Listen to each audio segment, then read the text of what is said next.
Hello everybody, we're finally back to continue our my very first Fire Emblem 4 playthrough, and as so often happens, right when I was getting ready to start the stream, it feels like 18 fire trucks and 50 ambulances all decided to drive by at the same time.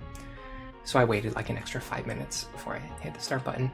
As I mentioned at the end of the last stream, what I did was I moved all my characters down to the center and I just made sure that everyone was fully healed. That way you guys didn't have to spend 10 minutes watching me do that on stream. And surprisingly, that took me about 3 months. Just kidding. There was other reasons why I haven't played since then, but anyway. Tricky Burritos here. You say, Arthur will save us, Red Watcher. Thanks for being here as well.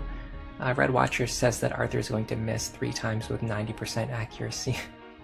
That is a very fancy spelling of the word accuracy, by the way. Vernitas, welcome to the stream. We lost Fates Nation. Yeah, I ran a poll to see if people wanted me to do Fates or FE4, and surprisingly, this is actually the first time that FE4 has won a poll. I don't actually believe that a lot of people are going to show up.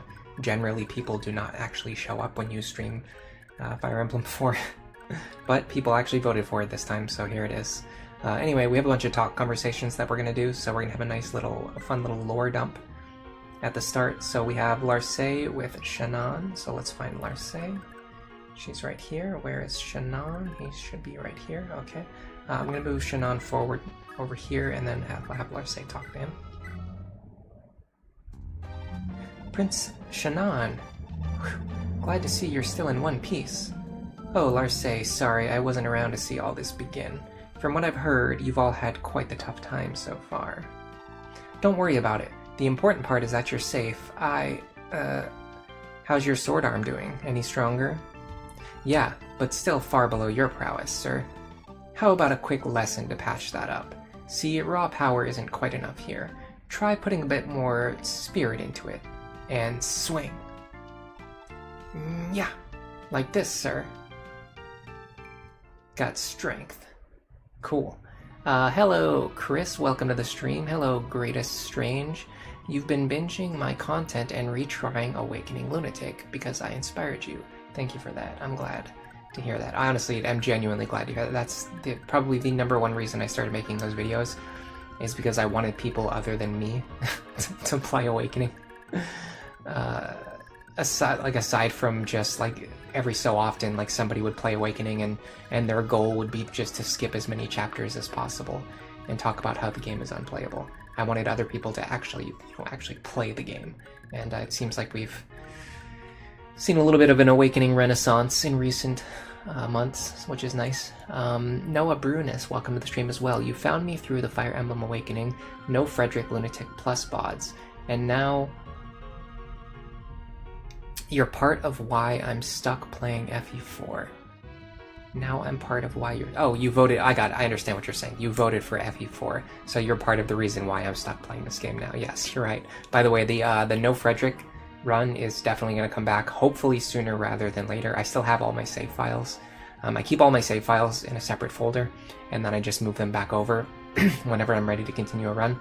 And the No Frederick run is one that I want to continue at some point in the future. What I'd really like to do is like marathon it. I'm pretty sure if I do like an 8-hour stream, I can pretty much finish the rest of the run, or at least a good portion of the run. And then at worst, I would have to do like another 8-hour stream just to finish it. But I'm pretty sure we're at the point now where we could just like steamroll through the rest of the No Frederick challenge, which would be really fun. You've never played Fire Emblem 4, so I don't. That's fine. There's been an awakening, yeah, true.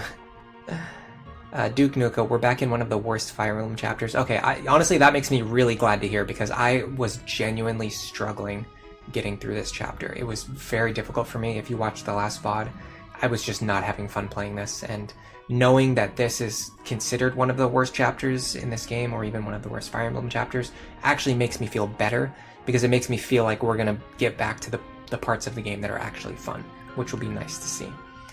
Because if this was considered like good, I would be very concerned. Yeah, it's a lot of deserts, snow warning, a lot of desert action, and then like I think the design of this map is just very poor. Like there are multiple directions. So you start up here, and there are multiple directions that you can go in. And the game, this is honestly, this is a problem with FE4 in general. The game does not give you any indication of which direction you're supposed to be going in. And so as a result, like for example, I moved all of my units down here, and then I didn't find out until I was down here that I was supposed to be moving my units up here the entire time. Like there's just no way to know that before you've played the game. And it just ends up wasting a ton of time. Anyway, that's not what we're here for today. We're here to do this. Dermot, I need you to go talk to Nana. So where's Dermot? He should be here, and then Nana is... I have no idea where Nana is. Is this her? No, that's Lana. This is... Where in the world is... Who is Nana? Do I even have her? Where is she? Nana. She is mounted healer. Do you see this character anywhere on the map? Is she up here? Is she in this castle? No. Okay, I have no idea where Nana is. If you see her anywhere, let me know. Am I just doing that thing that streamers do where I'm completely blind? No, I definitely don't see her. Did I forget to move her with all the others? She's not in here. There's only Patty in here. She's on the other side of the map. Oh, she's over here. Right. Yeah, okay, that makes more sense. Okay, so I can't get this conversation. Okay, I actually forgot there was an entire other group over here. Thank you so much. That really helps me, Duke Nuka. Yeah. I completely forgot there was an entire separate map over here. Which, by the way, I think if I'm correct, we're done with this map. So we can just have these characters sit here until we're ready to go rejoin them. So there's no real rush, unless a bunch of enemies come pouring out of here and go in that direction. Okay, so Dermot, we can't do his conversation right now.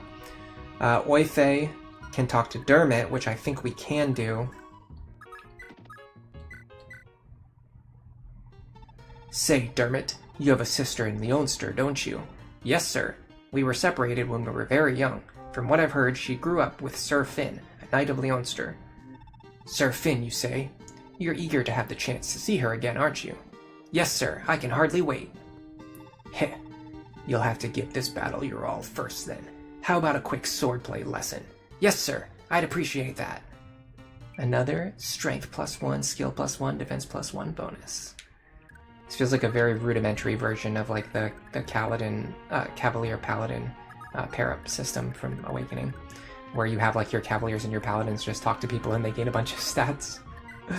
Okay, and last but not least, we have Leaf and Seliph. I believe Leaf is over here as well, now that it's been pointed out to me. Yes, that's true. Okay, so we can't do any more yet. Yeah, it's been 3 months, so I guess it's not too surprising that I kind of forgot everything that happened. Here's Arthur that I guess everybody was hyping out before. I don't know if that was a joke or if you guys genuinely think he's good. I don't see anything particularly special going on here, but who knows, maybe he's strong. Alright, we gotta be careful because at a certain point we're gonna step on a tile and then like 70 enemies are gonna come running out of that castle and they're gonna massacre my units on enemy phase. So we have to make sure that we're standing like within the right distance at the exact right moment when we trigger that event.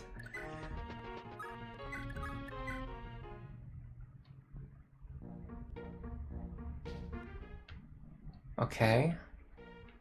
Alright, so I'm gonna save, and then this should give me the opportunity to just kind of like have things happen whenever they're supposed to happen.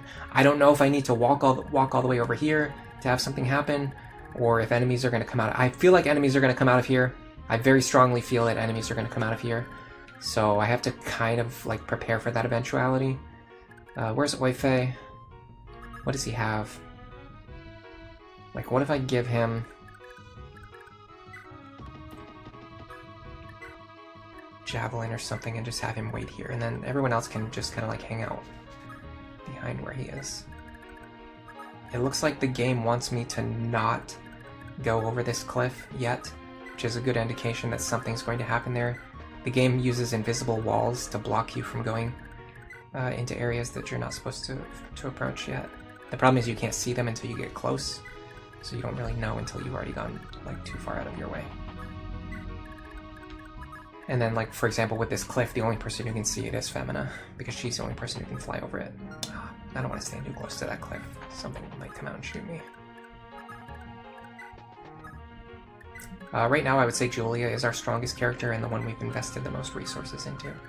And then we just have a bunch of footlocked scrubs just following everyone else around. Even our mounted units are not really that great. Okay, so we still didn't trigger any encounters. So we have to go a little bit further, but we're getting close to the point where we're going to be getting into combat soon. Does anything here look like a siege tome or a ballista? Yes. Okay, so let's stay out of that ballista range. That is actually, we can actually move up to the point where the church is. Alright. If I stand here and nothing happens, then I'm going to know something weird is going on. Snow warning, you really like how the different phases are named after the factions instead of just being player phase and enemy phase. Yeah, that's true. It does make things go a little bit slower though, because the enemies all move one group at a time. Okay, so it looks like even moving here, nothing happens. Okay. Well, I'm gonna go a knight's move from here. I'm gonna stand right here, and this should cause a ballista to shoot at me. And then maybe that will cause something else to happen.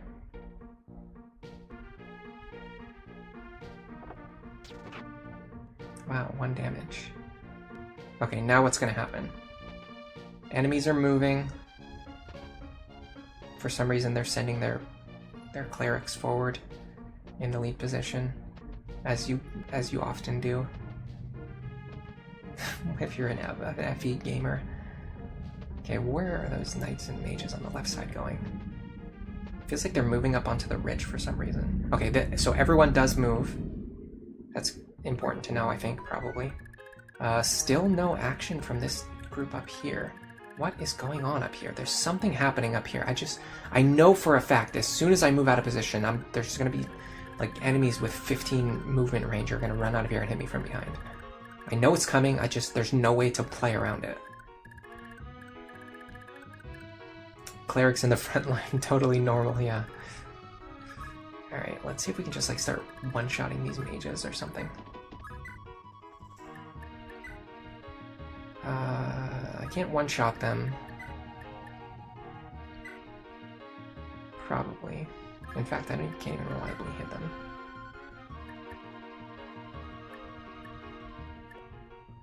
Guess we use the Slim Lance. And then, I'm not sure if I'll double him or not, but I guess it doesn't matter, I can just run away afterwards. I probably should have checked enemy ranges before I moved, since you can't check them like while you're repositioning in this game, for some reason. So we move over here. Does he got a range of everything? Just barely. Okay. Well, yeah, let's draw the enemies up here and then fight them in this choke point. That might be a smart move, or it might be very stupid. It's one or the other of those two things. Let's get Julia in front. Let's just wait until the enemies get close, and then we'll position based on the enemy movement. Yeah, this is going very slow. Did they even move? Oh, they didn't move.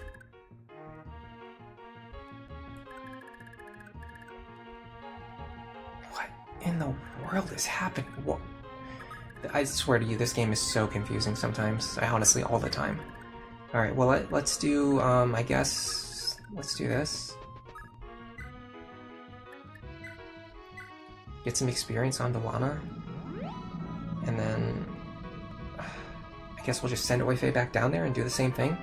I mean, if we can just kill these mages one at a time, that's what we should be doing. Don't see any reason to behave differently. So, do the clerics have any weapons? No, they just have physics stabs. Okay. Well, let's see, there's sands tiles here, and I don't know if sands count as desert, do they? No, desert counts as desert. What does sands count as? I mean, it's impossible to tell if they're affecting my movement, but I don't think they are. So I want to move to this tile here, which is 1 above the church. So church is here. We want to be 1 tile up. I'll equip the javelin just in case he runs over here.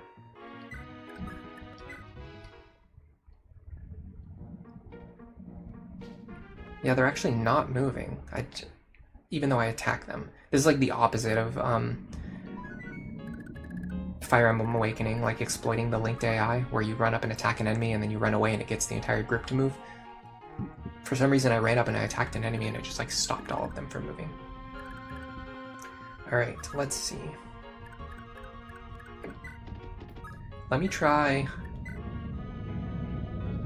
I actually can't kill... Well, I think the Armor Slayer damage is like not factored into this, like the crit damage. But I also don't remember how crits work in this game. We're gonna find out. Okay.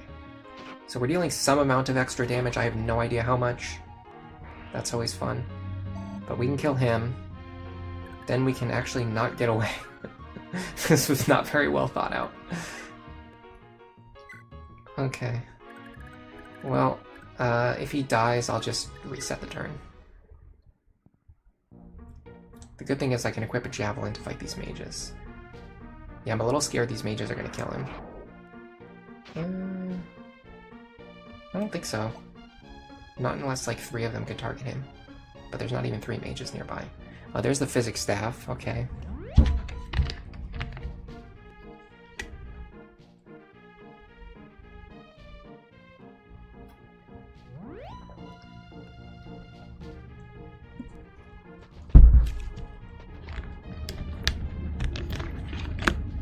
Yeah, despite the fact that like 400 people voted for me to play this game, only like 10 people actually show up to watch. And half the people here haven't even played this game before, so like most of them aren't even the ones that voted. This is getting pretty close. The fact that the mage moved into that tile and blocked it might have actually just saved my life. I think I see what's happening. Okay, so if I end my turn and I'm not in range of any enemies, it looks like none of them will move. But if I'm in range of even 1 enemy, it looks like all of them will move. Luckily for us, Oife survived. What I'm going to do is actually move him just out of enemy range. And then I'm going to have Lana heal him again. And this should stop them from moving, if I'm understanding the system correctly. Hello, Sai Koala. Welcome to the stream. The reason you voted for this is because you want me to suffer from Pavis. Oh yeah, Pavis in this game infuriates me. Even more than in Awakening, which if you know anything about me, if you've been watching the streams, you know that Aegis and Pavis are pretty much my least favorite skills. I hate them even more than Counter. They're so annoying. And then in this game, they're like, it's like significantly worse because it can trigger against any type of attack and it just completely nullifies the attack instead of like only partially blocking it. Alright, I think what I'm going to do now is I'm going to set up a big enemy face sweep. Honestly, it might be smarter to just have Oife continue chipping them down, but I think setting up a big enemy face sweep is kind of smart too. So what I want to do is I want to put someone here, probably a mage, and preferably maybe someone who can like survive 1 hit and then set up Wrath or something. So maybe we use Arthur for this. So let's get Arthur ready. We'll put him into position. I'm gonna put him 1 tile out of enemy movement range. And what that will do is allow me to just move him forward 1 space when I'm ready.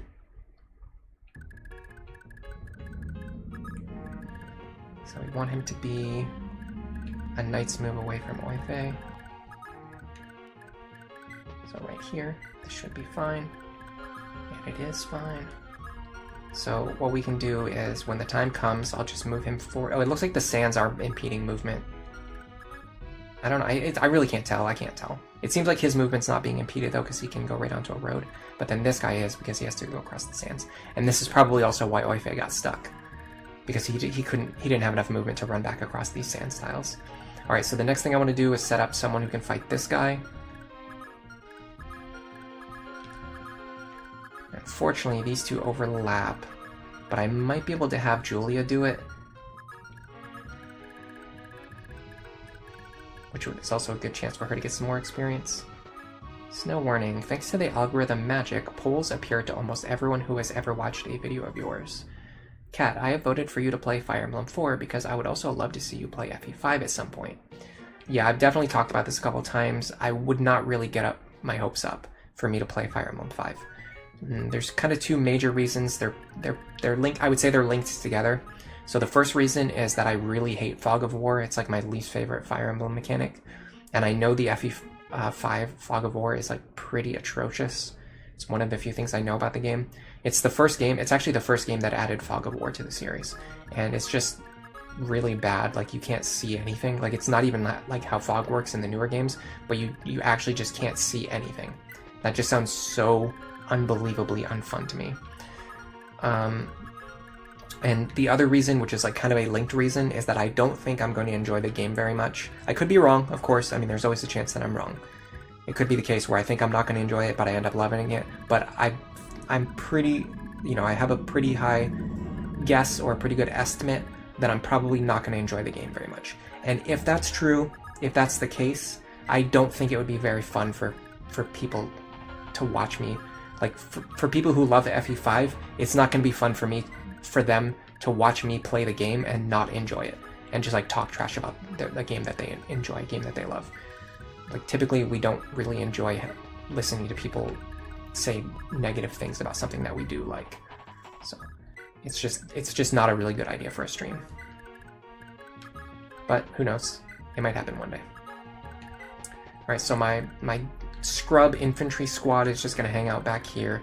My horses are going to be ready. What I want them to do is, once I set up the enemy phase sweep, so this is going to be like a 3-part tactic, this is one of the things. So there are a lot of things about FE4 that I do love, and this is one that I want to praise that I do like.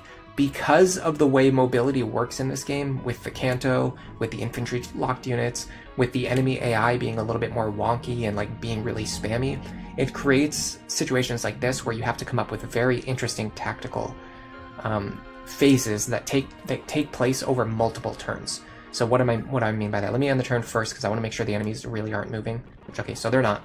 So what we're going to do, we're going to do a 3-step process. First, I'm going to have my ranged attackers stand at the edge of enemy attack range so that I can enemy phase them. So actually need to make sure that, so I'm pretty sure he survives. I'm not worried about that. What I do want to check is, I should be able to kill him with a wind tome because he's on very low HP. So let's just do that. Okay. So first, I'm going to have my mages stand at the edge of enemy range to fight them. This is going to draw all of the other enemies forward. At the same time, my mounted characters are going to be waiting right behind my mages. So then, on the next turn, my mounted characters can run forward, attack against the enemies who have already moved forward into our range. So this is going to pull the enemies into range of my cavaliers and my paladins. Then on the next turn, my cavaliers and paladins are going to attack the enemies who are very close, and then they're going to run away. My mages are going to run back to be healed. That way, on the next turn, my army is going to be fully healed, and they're going to be standing outside of enemy attack range. That's the theory. Let's see if it works. I do need to make sure that she can survive this. It's, let's see, 18 plus 18 attack. Yeah, there's no way that kills me. Okay. So, in fact, I'm pretty sure it won't even damage me. Let's use the Thunder Tome for this. Okay, so I'm going to have Lester here, and then Dermot here, Wei-Fei here, and Femina. I don't really care, but maybe I can have her right next to him. Yeah, so she can stand here. Alright, so let's see if my plan actually works. So what should happen is the enemy ranged attackers should come forward, and they should fight, and hopefully get killed by our mages. For some reason that's not true. They're not able to reach Julia for reasons that are unknown to anyone anywhere on this planet.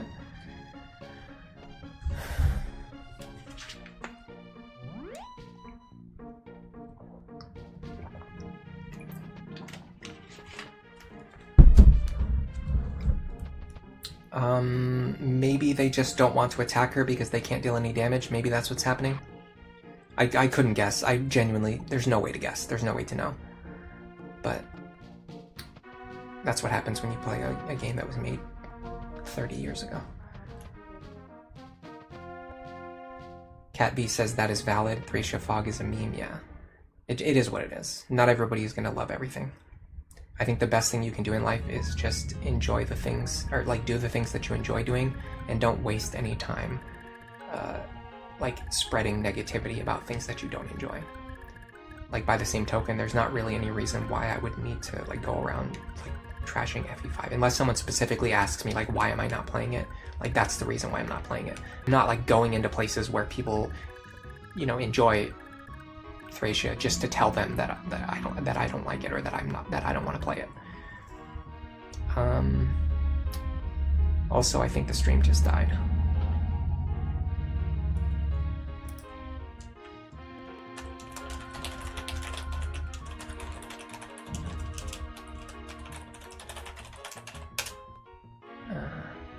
Let me know if the stream is lagging today. I thought that it wasn't, so I didn't bother to do anything before the stream, other than just like quickly checking, and I saw that it wasn't lagging, so I thought it was fine. But now it seems like it's lagging. Okay, snow warning, it seems fine to you. So, okay, so it's probably just the crappy YouTube Studio. God, the new YouTube Studio is trash, guys. It's so bad. Every single feature was moved into a spot that is like more difficult to see and more difficult to access. And then the trade-off is also that it lags more than it used to. It takes up more resources and it causes more lag. Like, wow. What a great change. What a great upgrade. I'm so glad that they changed it to make it lag more. And have a worse layout. I'm actually just reloading it now, just to hopefully get around the issue. But yeah, sometimes like I can't tell if the stream is lagging or if it's just YouTube Studio is just lagging. Can you guys hear that really cool dude out there revving his motorcycle? What an epic bro. Alright, let's try this again. Yeah, it says my stream quality is excellent, but then it's like constantly lagging and chopping out. Duke Nuka says it has been lagging. Chris says it lagged for about 1 second. Okay. I don't know. I don't even care at this point anymore. I'm done dealing with like YouTube's crap. Like they're so bad. Like all they do is just like make changes that make everything worse. They just never stop doing that. That's like their #1 goal in life. It's just to make the platform worse with every single change. Alright, these guys don't have javelins. Okay, if I move Julia here, she's definitely safe, so I'm gonna do that. I'm gonna try to kill this guy, I think I can. And if I believe that I can do it, I can do it. Bronze Vixen, you never finished this game, so you're really interested to see more of FE4. How far did you get? Did you get to the 2nd generation, like we're on right now, or did you just get stuck pretty early on? The motorcycle guy is done working on the new YouTube Studio UI. That's exactly what's happening, yeah. He finishes his job working in the YouTube outreach program for UI development, and then he gets on his motorcycle and he just goes outside and starts revving his motorcycle outside of the house of anyone who's currently streaming. Okay, I should be safe here. I don't know if I can kill this guy, but I'm definitely safe, so I might as well take the shot while I have it. The question is whether or not Lester has any good proc skills, and the answer is I have no idea. The answer seems to be sort of, but not quite enough to get the kill. Okay, so I can have him run back now. He's out of range of everything. I can have Lana heal him. Beautiful. So he can maybe do something next turn. And then I kind of need to get around these physics staff spammers. But I don't know how to accomplish that. Okay, what if I just kill this guy? And then put someone at the edge of his range? Question is, who can kill this guy? I can't use Arthur for this. I could try to put Arthur at the edge of his range, but I have to make sure that no one else can reach that tile, which is pretty dubious. Unless I can get Arthur all the way over there. I think I can. Let me make sure no one else reaches. Oh, this guy. Oh, Liza. Okay. I gotta be careful about Liza. I need to make sure all of my characters are out of her range. But I think, yeah, if I move Arthur over here, I can fight just this guy, which will play to my strengths. So I'm going to do that. I'm going to use the Fire Tome Fire Tome this time, because apparently the Wind Tome was not enough last time.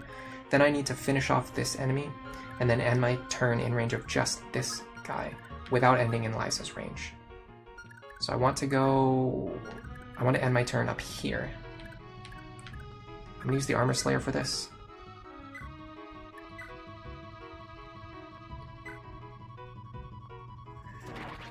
Bronze Vixen, you never got to the 2nd generation, but you were spoiled, so you know what's up. Ah, okay. Duke Nuka says, if Liza is here, where is Tate? That's a good question. I want to do more Pokemon stuff in the future. I really want to. I'd really enjoy doing more Pokemon stuff. I should have checked the movement on these guys, but I think we'll be fine if we just... I mean, we can go back one extra tile. I think this should be fine.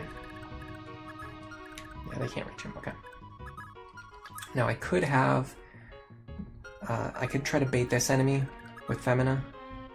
She does not have a 2-range weapon, though. What if I use Dermot instead? Or even what I could do is use someone like... Yeah, okay, hold on a second. I'm hatching an idea here.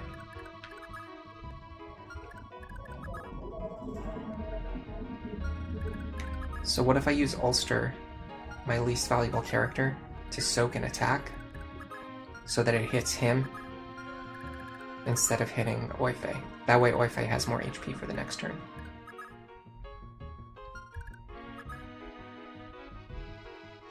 I kind of want to draw her to the left if I can, but there's no way for me to do that. So she's just going to go whichever way she wants to go. Magic +5 would be very nice to have. Probably on Arthur, because we want him to be one-shotting enemies with Wrath.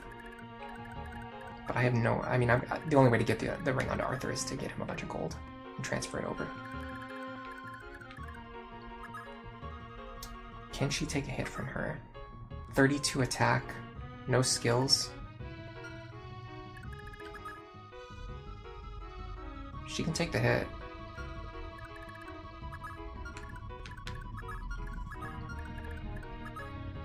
But they have overlapping ranges this turn, so let me just back up. I gotta be careful. Put Dermot over here. No, actually put Dermot closer to the choke point. Alright. So I have to be careful, because once I move out of the way, her range is going to grow. It looks like the space over here is safe. So let's keep these two together. Okay. I don't know what I'm going to do with my scrub squad. I feel like they're going to get run over pretty quick. Or pretty soon. I'm working on a Gen 1 Pokemon video right now, but the style of video that it is, I could see myself continuing it with like Generation 2 and then Generation 3. So we might eventually see Liza and Tate on the channel again. The last time Liza and Tate have been seen on this channel is when I was streaming Pokemon Sapphire, which was, I think, 2 years ago. When you hear Lester, you think of... I have no idea how to pronounce that. Oh, it's pronounced the same, yeah. Yeah, the crest of Lester. I looked up all the pronunciation. Yeah, okay, so they are ignoring her. They're ignoring Julia because they can't deal any damage to her, it looks like. Okay, anyway, I looked up all the pronunciations for the different crests when I was working on my crest video. But having said that, I only spent like 5 minutes doing that. It's just not worth it. It's not worth the effort to look up to make sure you pronounce everything properly, because even if you do that, you're still going to get complaints from people saying you're pronouncing things wrong. So it's just not worth the effort. But I wonder if there's a secret over here. Doesn't it seem like there would be a secret over here? Does anyone in chat right now know about the FE4 secrets? I have mentioned before that I want to be spoiled on secrets, because it's just such an archaic like system. It's extremely outdated. There's not really any reason like to just keep information hidden from the player. All right, if I go here, I'm out of range of this guy. I'm in range of these enemies, but they'll ignore me. And I'm in range of Liza, who should attack me. So I like this. I like this move. Maybe use Nosferatu this turn, just to make sure she survives.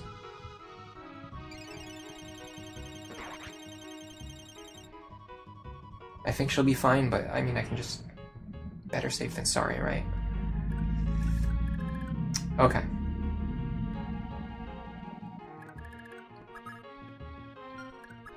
I think everyone else needs to go back up into the choke point. The problem is Liza covers a lot of territory. I don't know if I can get Arthur into a safe tile anymore.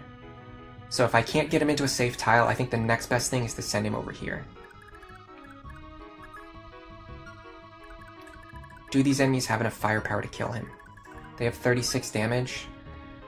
He has 19 resistance. I don't think they can kill him. So as long as we're out of range of this guy, which we can be, I think we're safe here. Next question is whether or not they can kill Femina, which again, 18 damage, 9 plus 9. They can damage her, they cannot kill her. But she can get back over here, so there's no reason not to send her back over there. Next question is, can Lana get back to safety? The answer seems to be yes, but that's not a guarantee, because once these characters move out of the way, she might be in danger. If that's true, I'll use someone to block. Yeah, I feel like she's in danger now. No, she's actually just out of danger. Okay. Now, unfortunately, because we can't move over this cliffside, we cannot get Femina to safety. Very frustrating. I gotta be careful about these enemies here. I want to make sure I kill this guy. I should be able to do it with this slim light. No, I can't do it with this. Hold on a second. Yeah, I can do it with the slim lance. I'm gonna do 28 damage twice.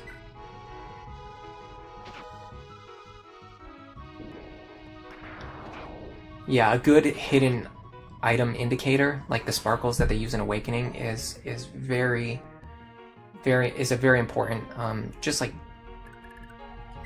element of game design that we really take for granted now because we've had it for so long, and like almost every, like most games do it now, but like back in the day, like there was no, like they just hadn't really figured out like how important that was. And that's the reason why a lot of older games didn't have it.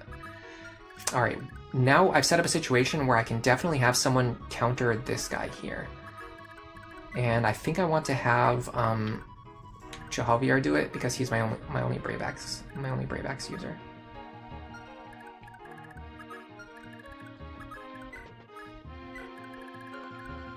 So let me make sure I can get him into a tile that is only reached by this enemy, which is correct.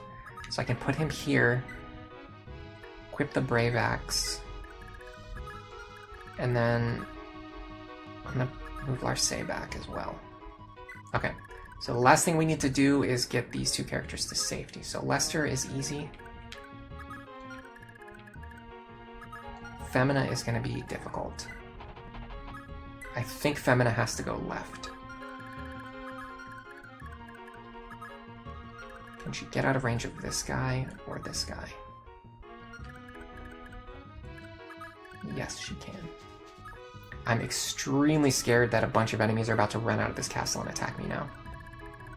Or those enemies are going to turn red and attack me.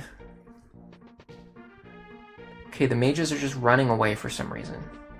Sure, why not? Did not account for that.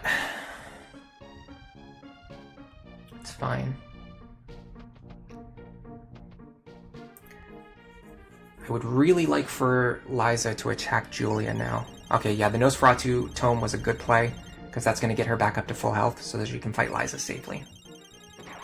Now the only concern is if Liza doesn't have enough damage to like deal any damage to Julia, then she won't attack Julia, apparently.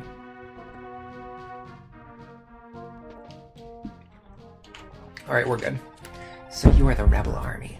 This is where your insurrection ends. So long as I, General Liza, draw breath, you shall never reach Fort Melgen. Well, you're not going to be alive for very long. because Julia is about to sweep you. I like how we go back to 30 years ago, and Nosferatu sweeping is still like one of the most dominant strategies. I don't know what happened there. I think my first attack missed. It seems like that's what happened. I can check. Yeah, okay, so I have a miss chance, so I think what happened is I missed there. Alright, so what I'd like to do is... I can get away with it. Can I kill her with the Thunder Tome? Problem is she has 100 accuracy and I do not. So I think it's better to do this. Just a repeat of what we did last turn. And just have her enemy phase me.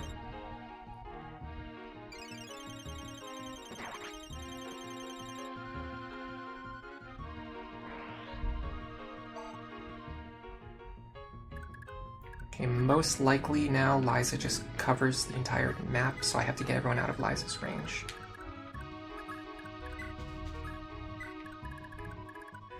I'm so worried that when Liza dies, these enemies are... I think what's going to happen is when Liza dies, these enemies are going to turn red. And if that happens, they're going to attack Arthur and Femina. Well, we'll find out soon, won't we?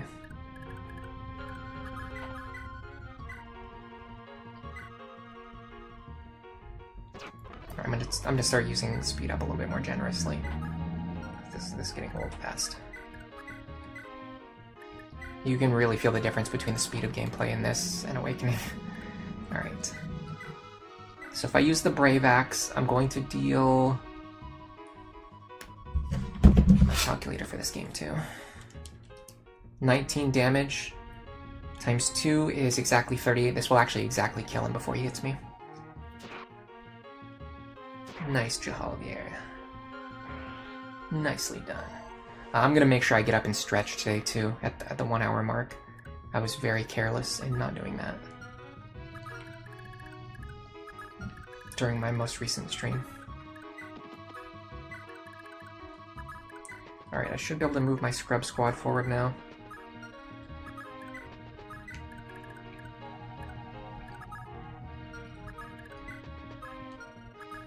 Too many of these characters look very similar, by the way. Both in terms of icon and their portraits. Alright, let's see what happens now. We should be safe here. The thing is, the physics staff spammers are going to heal her back up to full before she fights me. No, instead what's going to happen is they're just going to stand there and do nothing. There is no part of me, there is no part anywhere in my body that understands the AI of this game. She just decided, you know what, I don't feel like attacking anymore. I just don't really, I'm not in the mood. I just don't feel like it. No thank you, I'd rather not.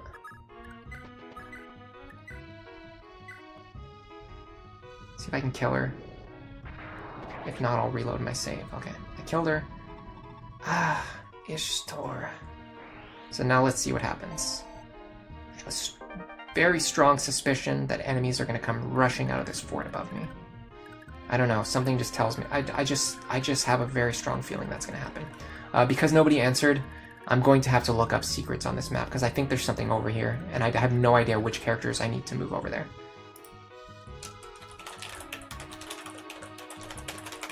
In order to get those secrets.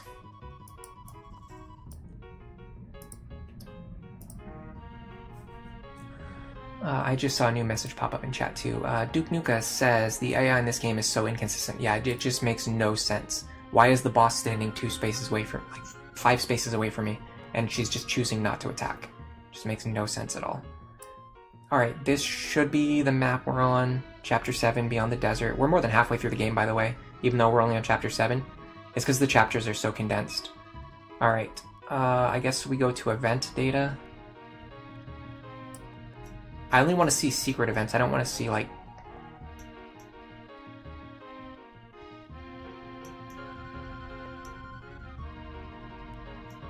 No, there's nothing there. Reinforcements. I don't see anything about secret tiles. Reinforcements, units, enemy units. Ton of information on bosses. There's like 8 bosses. This is like 8 chapters condensed into one. Yeah, I don't see anything here about secret tiles, so I'm going to... Oh, hold on a second. Maybe under items. No, I don't... Okay, I don't see anything. There is one thing about a special item. I have to visit the village southwest of Leonster with Lelia, who is... I have no idea who Lelia is. Lelia is a dancer. Okay, I have not unlocked her yet, so I have to...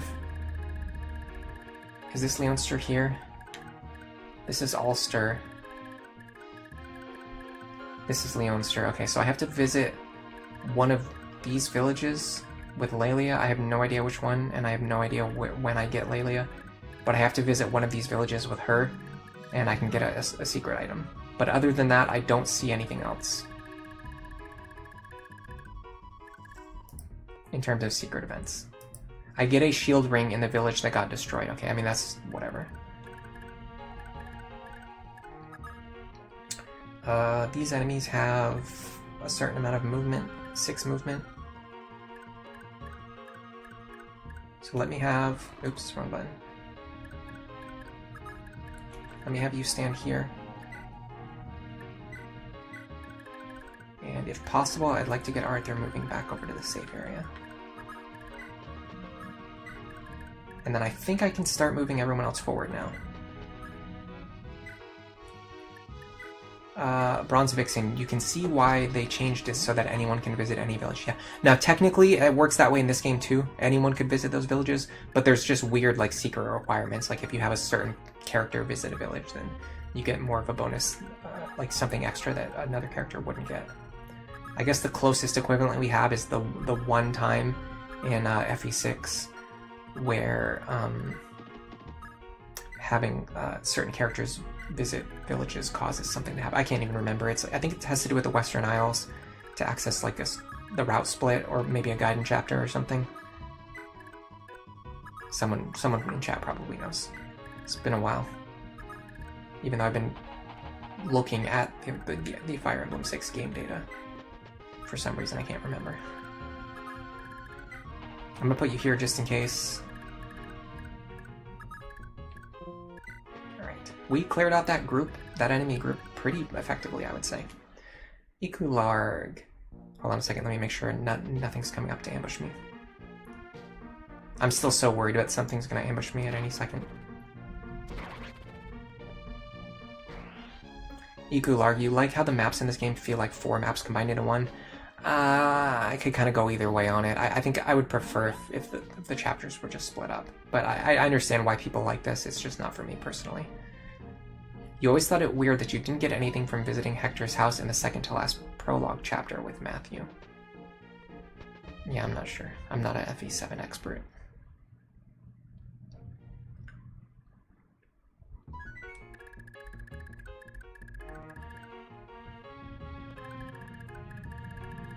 My immediate reaction to that statement was, oh, you can visit Hector's house? I had no idea.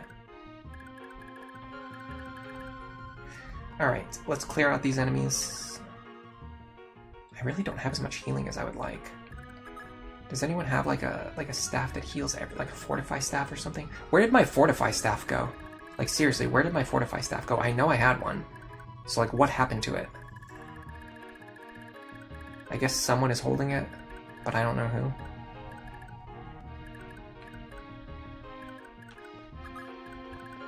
I'm still trying to get Arthur to proc Wrath. It's actually really hard. The enemies just don't deal it. Like, he dodges too much. And when he does get hit, like, even if this hits him, yeah, that's not gonna proc Wrath.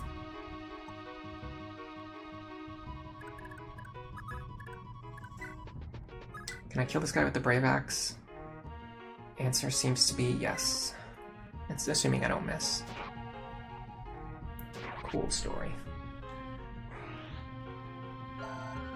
And where's,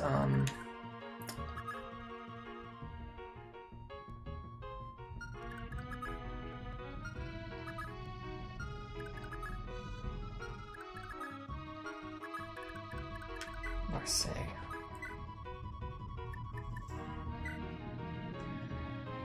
This should kill. Should deal 22 damage. Nicely done.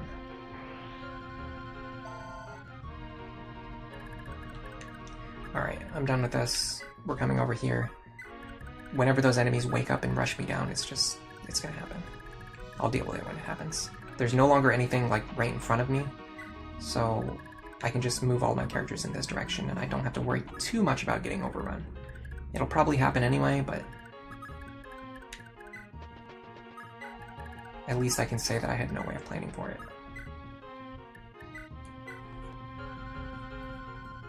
Duke Nuka is wondering for everyone in chat, if they were going to choose a class in Fire Emblem, what would it be? That's a good question.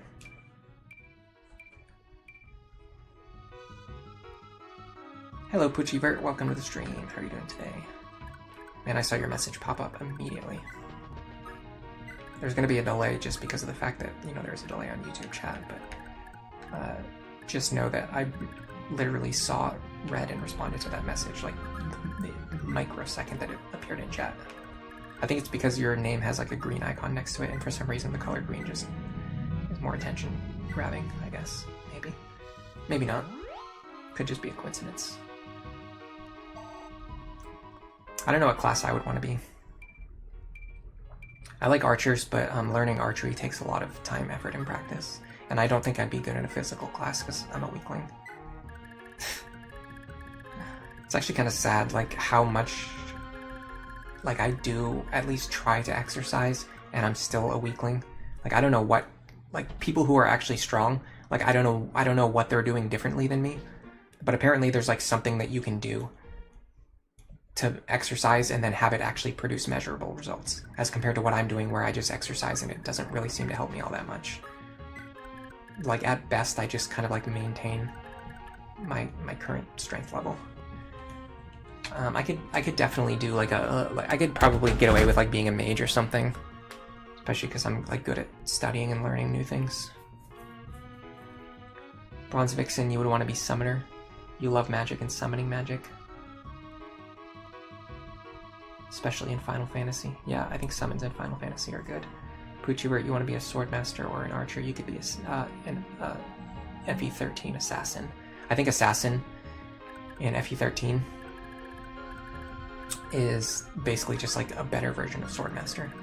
So that would for someone who wants to be like a swordmaster or an archer, I think that would be like the ideal class. Be like an awakening assassin. Okay, where's Seliph? I want to get him some experience. Time to commit some war crimes.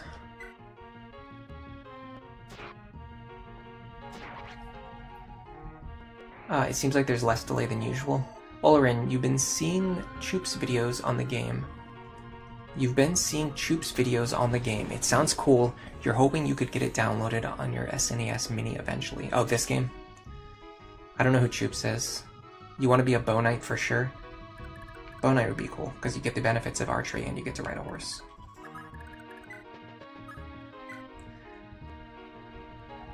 You don't want to be assassin though, you want to be swordmaster or archer. Fair enough. Ness, you're wondering who is the best Christmas cat in this game. You think it's Noish. I have no idea. I don't know what units are good or bad in this game. It seems like it doesn't really matter who you use. The game is just... Well, I mean, I can't say that because I've only played the game one time. And for me to like give an informed opinion after a single playthrough would be extremely ignorant. But based on my experience so far, it seems like you just slowly crawl across the map at the most snail-like pace imaginable. So I guess the best units would be characters who can move really fast and also have good combat. So like Sigurd and Orphe. And even then I'm not sure, because Orphe seems kind of frail. And even Sigurd was pretty frail at times. Like, I couldn't really leave him in range of more than like 2, maybe 3 enemies a lot of the times.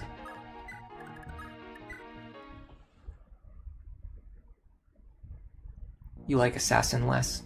About the gaining strength thing, what is your diet like, Ellery? All I've heard you eat was carrots. So I mostly eat chicken, sometimes fish, sometimes beef. I eat a lot of vegetables. Like, my average meal is like some kind of meat plus some kind of vegetables plus a little bit of rice, or sometimes potatoes instead of rice, which is just like more vegetables. So I'm pretty sure like my diet is like, it's not like, I'm not claiming to have like the most like intelligent, like healthy, like I'm a great person diet in the world, but I think my diet is like fine. It's like definitely not bad compared to what a lot of people eat, especially because I cook my own food, which is I think is very important. It helps you maintain like a cheap diet, which is also healthy.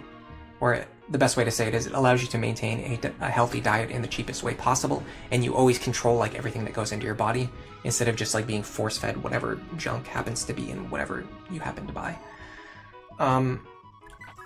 So yeah, I think my diet is like not the problem. I think the problem is more that when I am exercising, like if I just like get tired really fast.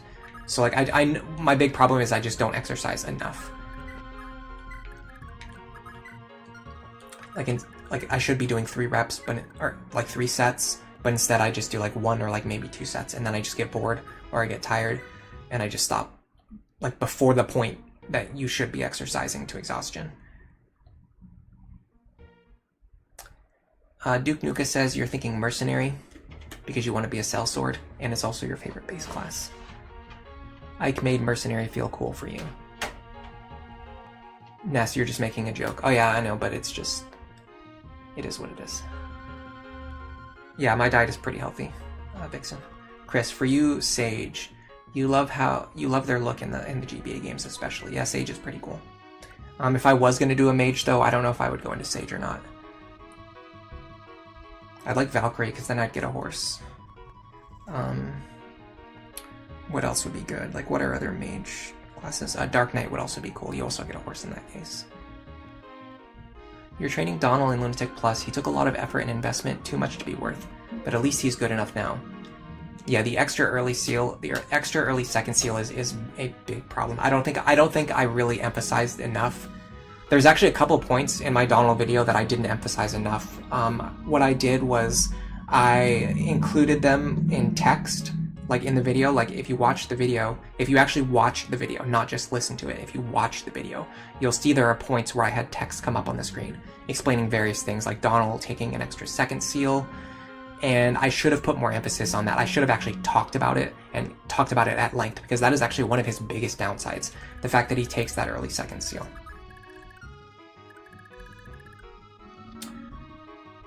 Good morning, Bronze Vixen. Good morning, Bush Ranger. Hero is your favorite class in Fire Emblem, Duke Nuka, and Bow Knight is a good option. Exercising to put on weight is pretty tough, especially if you get sick often.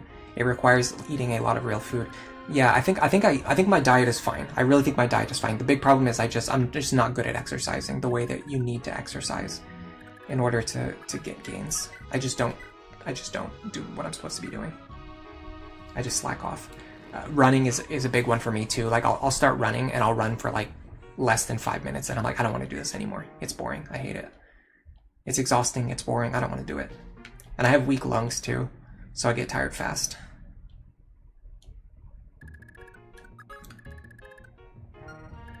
Apparently I have a genetic predisposition for, what is it, CPD or COPD? I don't... It's lung disease. That's what my mom had. She didn't make anything easier for herself because she led an extremely unhealthy lifestyle. But in my case, I have the opposite problem where I actually have been, taking efforts to lead a healthy lifestyle, but I still get punished by just genetics. You had to buy a second seal from Anna's shop, which you normally don't allow yourself to do. Yeah, Anna is like the savior for like making lower tier characters more viable. You just have Anna kind of help out. Okay, well, unfortunately, I put myself in range of that ballista, which I should not have done. I think I'll be fine. In fact, this could actually be a way for me to set up Wrath. I'm just gonna move Wi-Fi forward, I guess. Alright, let's see what happens. Bronze Vixen, you love running. There's a lot of people who love running. I don't think it's that unusual or weird. What chapter am I on? This is chapter 7, but it's more than halfway through the game. because the chapters are very condensed in this game. I think there's 12 chapters. I can check really quick. There are 11 chapters. So yeah, we're significantly more than halfway through the game. After this, we only have 4 more chapters to go. Although one of them seems like it's pretty long. It has like 20 bosses listed. I probably shouldn't be looking at this. This is kind of spoilers. You vermin. How dare you slaughter Liza like that? You'll have no mercy. Oh, I moved myself in range of, I guess, a siege tome, maybe? Is that what's happening? Oh my god, he hits hard, too. Okay, well, I drastically underestimated this boss. What is his range? For some reason, I just never walked into his range at any point before this, I guess. Alright. Can I kill this guy? I think so. Let me try doing that again, and then not moving in range of the boss. Yeah, Anna is really helpful for like any run where you want to use characters other than like the big 3.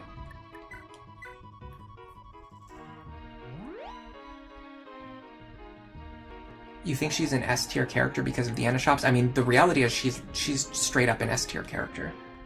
Like, not even making any jokes about the shops or anything like that. Like, Anna is a fantastic character in Awakening. Alright, I want this guy to shoot me one more time so that I can get it. I think you need less than 50% HP for Wrath. It just says in a pinch. I don't know what in a pinch means, but I'm gonna assume if I get less than half health, I might be in a pinch, or I might not, who knows.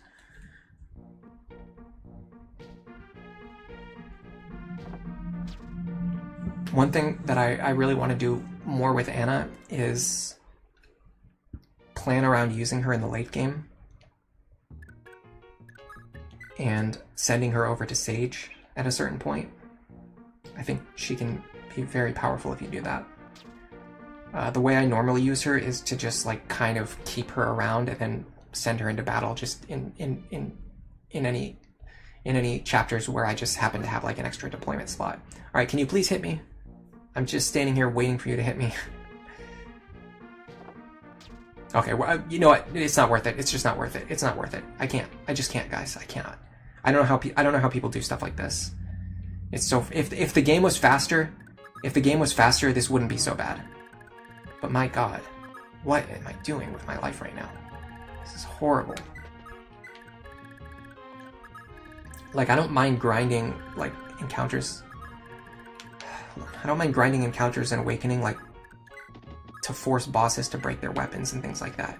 It doesn't feel like as slow or as mind-numbing to me. But because every single turn, there's like a 30-second pause between like moving on to the next turn, this just takes forever.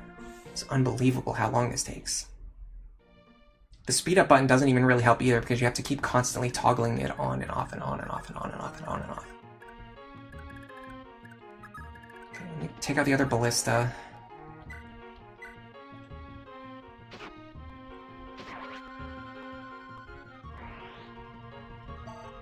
Bushranger, nothing bothers you more than when games don't have exact or clear descriptions. Yeah. Well, I mean, it'll be fine as long as I'm in a pinch, right? If I'm in a pinch, then I can use Wrath. That's all I need to know. It's 50%. Okay, I mean, we know what it is, but that's only because, like, Wrath has existed in the franchise for so long. Someone playing FE4 for the first time is not going to know, like, what in a pinch means. The only reason I could even make an educated guess is because I played a lot of Fire Emblem in my life already. Is it possible to get Robin to pair up with a second-generation unit in No Grinding Lunatic Plus? Oh yeah, for sure. Absolutely, it's possible. I did Robin Noir. That's the only time I've ever done a Generation 2 Robin pairing. I used a Robin Noir build one time. Alright, now we have to figure out how we want to approach the boss. Generation 2 characters are very usable. They're even usable in Lunatic Plus. The thing is, like, we're talking about no grind contacts here, by the way. Like, if you want to build every single Generation 2 character in order to do like post-game content and apotheosis, you can do that with grinding, but limiting the conversation to like actually no grind, just getting through a Lunatic Plus playthrough, you can use Generation 2 characters for that. the misconception that people have is that you can't use every Generation 2 character. What you have to do is pick like 1 or 2 or maybe 3 of them to use in your run, and you have to plan around that. Like, you have to decide that before you start, and you need to make sure you start building that character early on so that they're gonna be ready. Like, you need them to be ready by the time they join, and then once they join, you have to start their training arc immediately so that you can finish training them as soon as possible. And what you will get is around like maybe 2/3 of the way through the game, you'll have a very strong unit who can help carry you through the rest of the game. And you can pair them up with Robin. You can pair them up with Robin if you want to. There's nothing stopping you from doing that. Okay, this guy has infinite use bolting, so there's no particular reason for me to try and stall him out. I think what I need to do, so I'm gonna start thinking of my battle plan. We're gonna do some exercise while I think of my battle plan. But I think what I need to do is move forward every single unit who can survive a hit from bolting and just advance. We just need to overwhelm him with numbers so that he can't target all of our characters. He can only target one character each turn. That will allow us to get close enough to hopefully take out the other mages and then get into position to fight him. I don't know if that's going to work, but that's my plan. Before I do that, I want to save. Bronze Vixen, you typically only use the first generation in Morgan. I mean, that's the meta for sure, but you can absolutely use Generation 2 characters if you want to. I mean, I've already proved it. I did it on stream, so it's not even a question. There's video evidence that you can do it. Let me move my controller to somewhere that it's not going to fall on the floor. And let me get up. Oh my god, I just kicked my laptop. That was a foolish thing to do. Alright, let me drink some water. And we're going to take a quick break, and I'm going to do some exercise.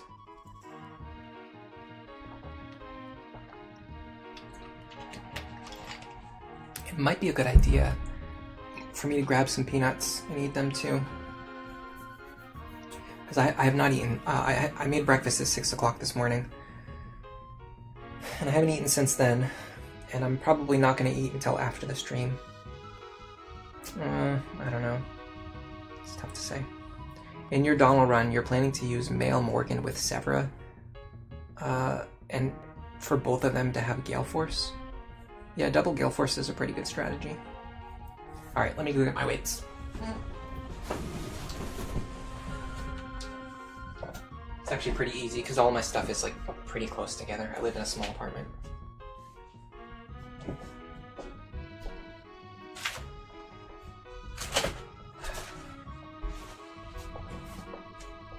I moved my weights over here. I'm actually going to do some stretching first so I don't injure myself. That's probably a good idea, especially my shoulders, my back, and my neck. I've been getting a lot of pains recently, so I want to start stretching more often. I feel a little bit lightheaded, so that probably means I should eat something. Let me go get some peanuts. I'll be right back.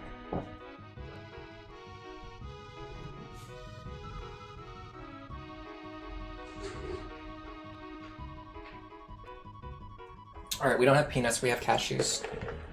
Good enough. You guys get to hear some no carrot eating ASMR today. I do have carrots, but I don't want to eat them right now. But you can have some cashew eating ASMR.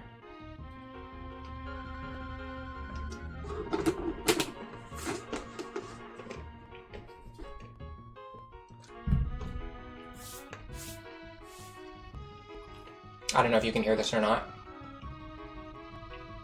but I'm chewing on some cashews right now.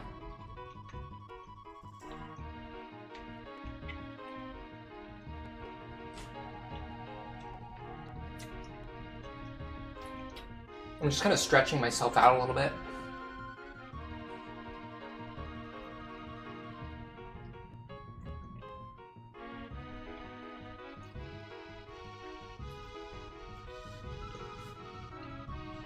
There is one stretch I'd like to do, but I can't do it while I'm eating, so let me finish chewing this stuff first.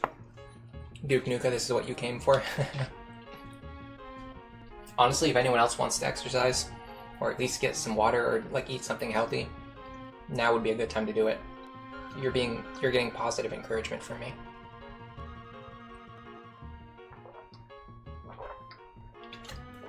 To make healthy life choices.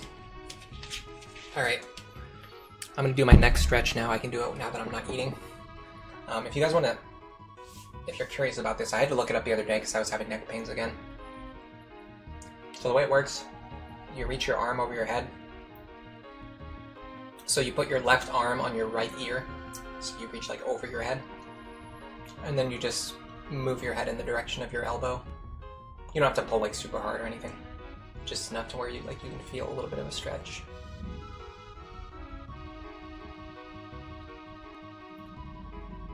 And then I'm gonna do the same thing. I'm gonna reach my right arm over to my left ear and do it again. Make sure you're standing when you do this though.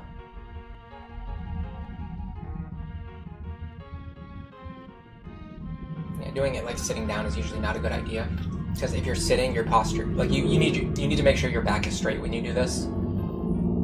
If you're sitting, your back's probably not straight. Alright, I'm gonna do it one more time on each side.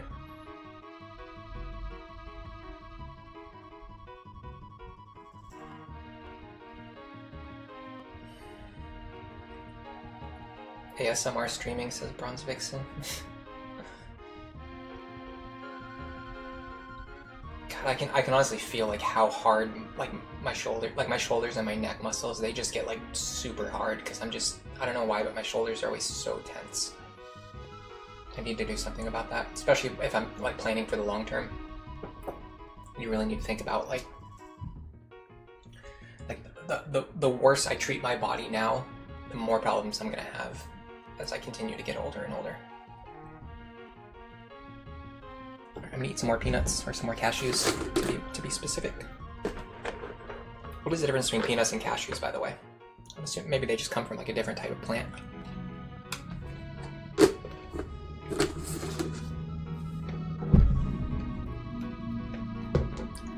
Alright, the good thing is I can start lifting while I'm chewing on these.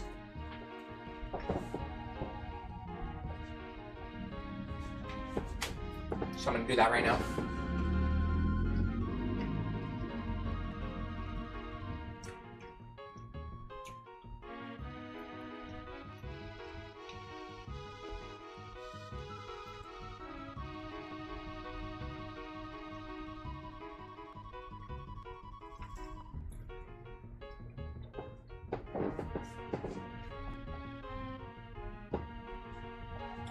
You guys don't get to hear me lift because I don't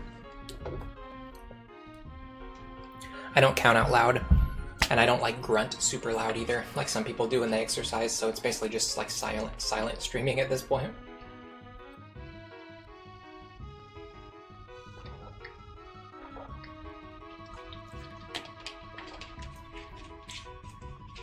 This is the part during the campaign. You can see all of our characters that like we're in the middle of fighting this war that's been going on for, I don't know, months at this point. And all of our characters just like stopped. They're like eating and exercising and getting ready for the next battle. And that's what I'm doing in real life too at the same time. Alright, switch to the other arm. I'm gonna make sure that I do at least 2 sets on each arm. Maybe I'll do some squats too. I was just talking about how even when I exercise, I just do like light exercise. I don't exercise as much as I should. So maybe this is like a good opportunity to encourage myself to do that. To actually do like a more full exercise. Oh, you know what I can do? I can do some squats right now, in between lifts. I'm not that good at squatting. Hold on, I need to back up, I need more space.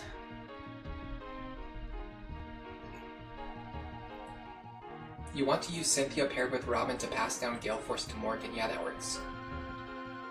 And this also creates a Morgan with really good mods, because... No, that's not true, actually. It's actually, I want to say the opposite of what I just said. When you pass down the +1 modifier to your children, this is like, it's not a stacking modifier, it's more like a toggle. So like Cynthia gets the +1 modifier because she's a child unit, but then Cynthia doesn't pass down the extra +1 to Morgan.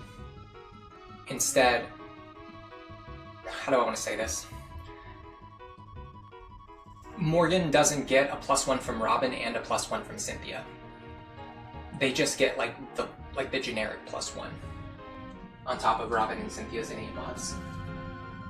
I don't think it's very well documented. I don't think a lot of people understand how it works, and I could even be wrong, but based on my understanding, on what I've looked into, and this comes from like pretty detailed documents from people like planning for Apotheosis and things like that, I'm pretty sure the +1 modifier for Generation 2 characters doesn't stack. Although Morgan in the end is still going to have very good mods, just because Robin has good mods, and you can customize them, and you can also customize whichever Generation 2 partner you want.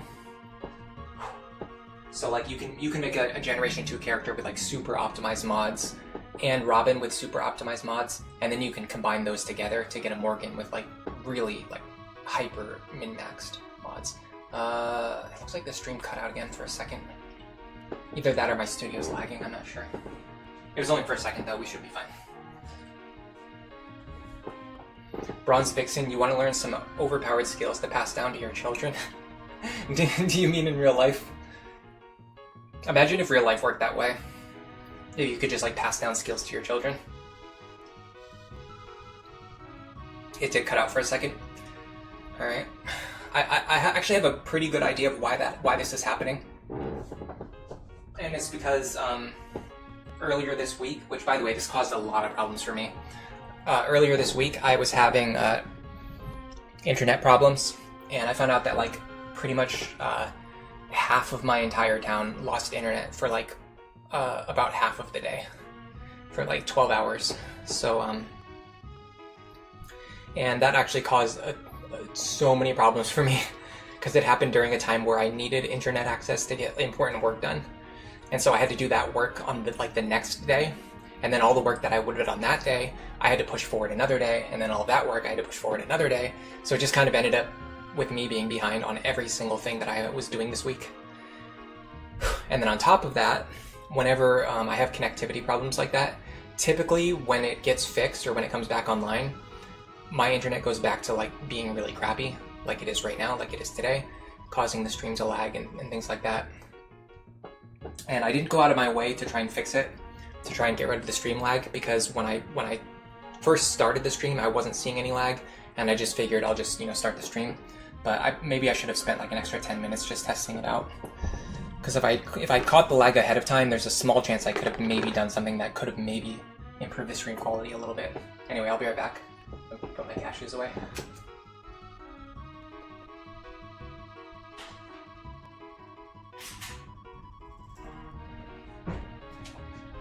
Now I'm going to put my weights away. That was a fun little exercise, wasn't it? You guys got to stare at a blank screen with nothing happening for 10 minutes, 15 minutes. I don't know how long it took. Oh no. Hold on a second.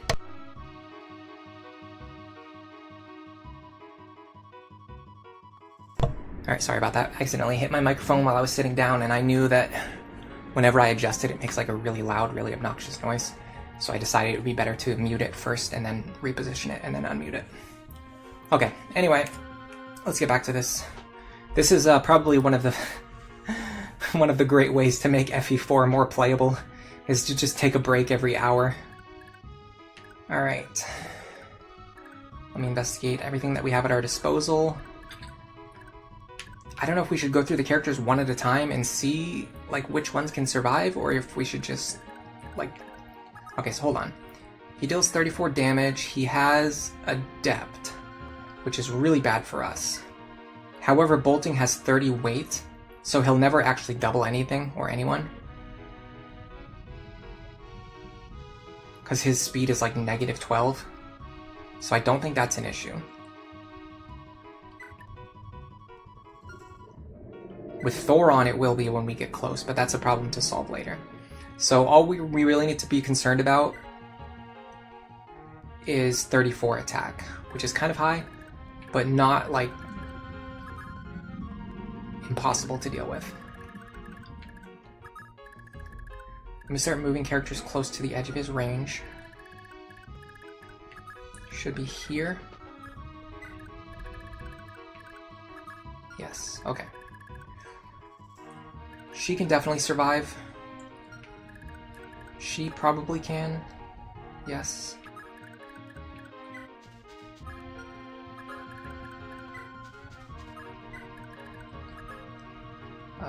He can, just based on pure raw HP value. Wei-Fei we already know can. Lana, yes, she can, but she's going to be in a little bit more of a rear position. What about Arthur? Do we need to heal him back up? No, he looks fine. He'll survive even on this HP value.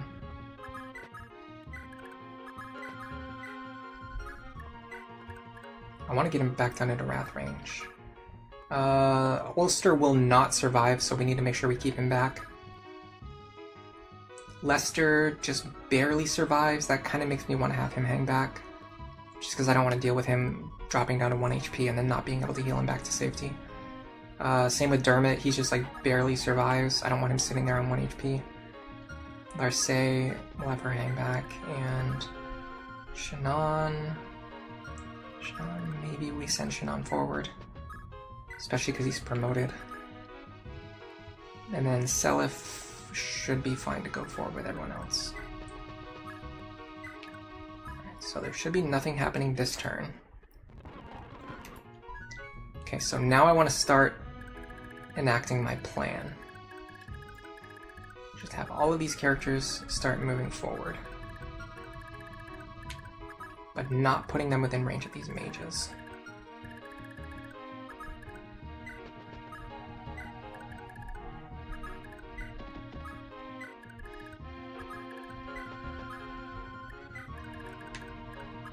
Maybe, actually, maybe Julia can go in range of the mages. I don't think she's that scared of them. And that also allows some of my other characters to move further forward, because Julia's partially blocking the reach of the mages. Yeah, this is good. This is smart. Okay, so the good thing is, the bolting user can only target one character, right? So as a consequence of that, they can't overwhelm our healing. In fact, this gives Julia a very unique role in the fact that she can stand within range of like the enemies and heal anyone that I need her to heal. Every single turn.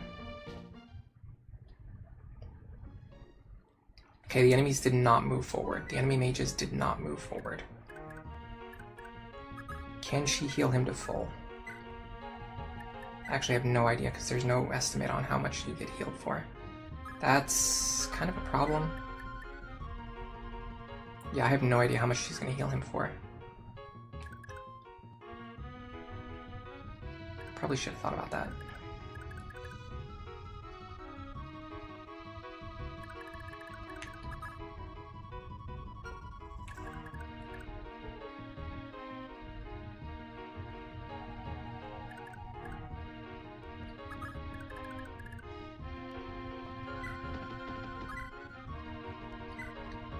Wish I could one-shot these guys, I just don't have quite enough strength.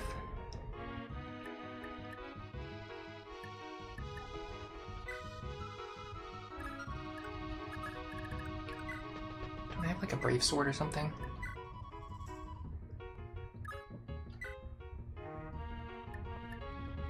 Oh, I can even just no, I can't one-shot them with the silver sword, I'm 1 might short. So let me use the brave sword for this.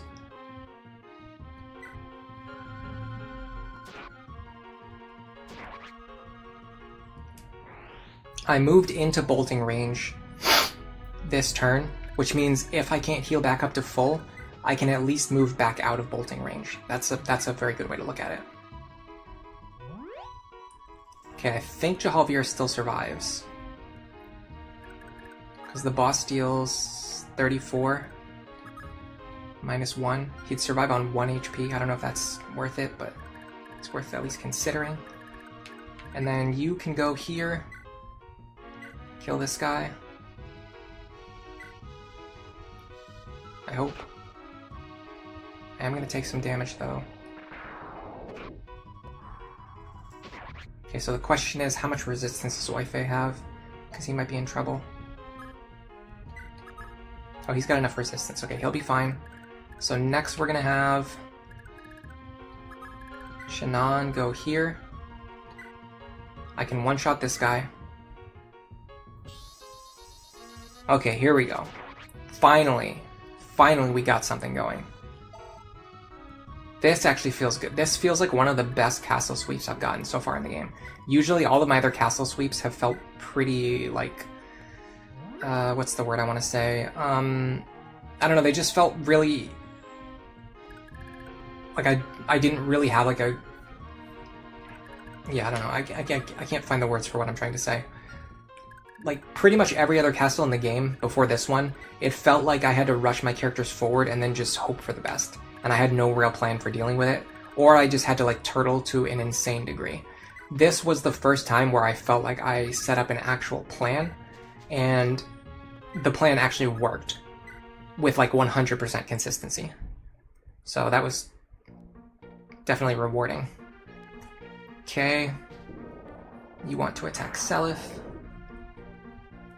And I dodged, even better. Okay, so now I should be able to just kill this guy, or this girl.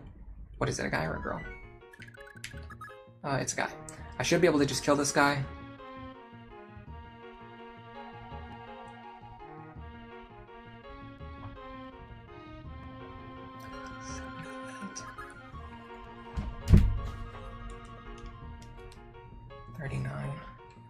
Pretty sure I can't kill him with a Brave Sword.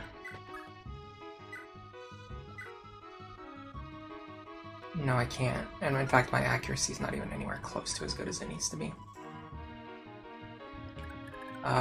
Here's a good question. Can Arthur fight him?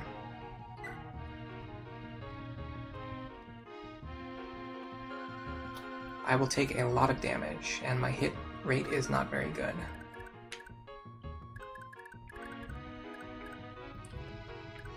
Is this just a job for Julia?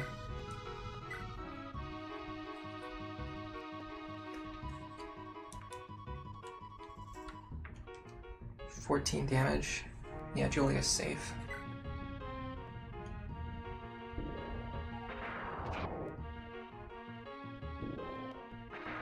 Oh yeah, we just annihilated him. He can double.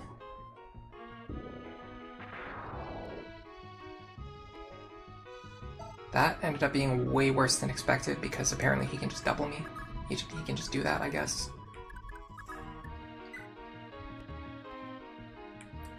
Adept only works if he's faster, so how is he faster than me? I don't understand how he's faster than me. My speed is 18.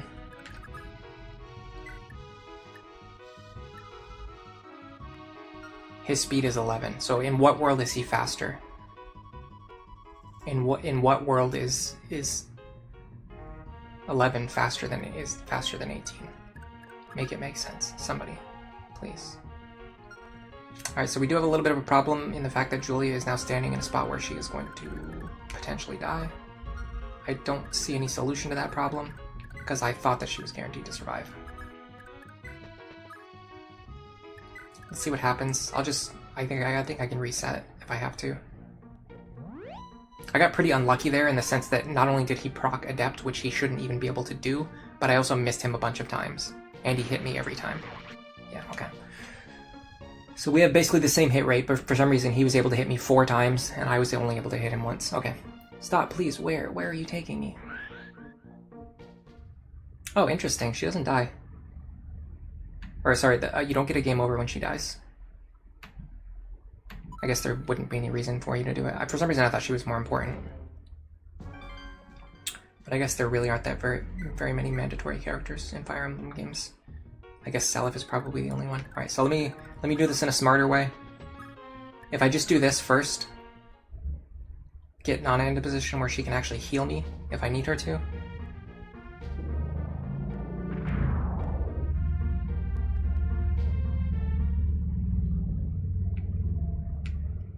Now I can just do the same thing and then just have it actually work.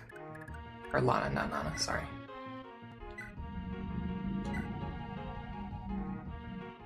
Yeah, I have a higher hit rate, but he hit me 4 times and I hit him once. Okay, good start.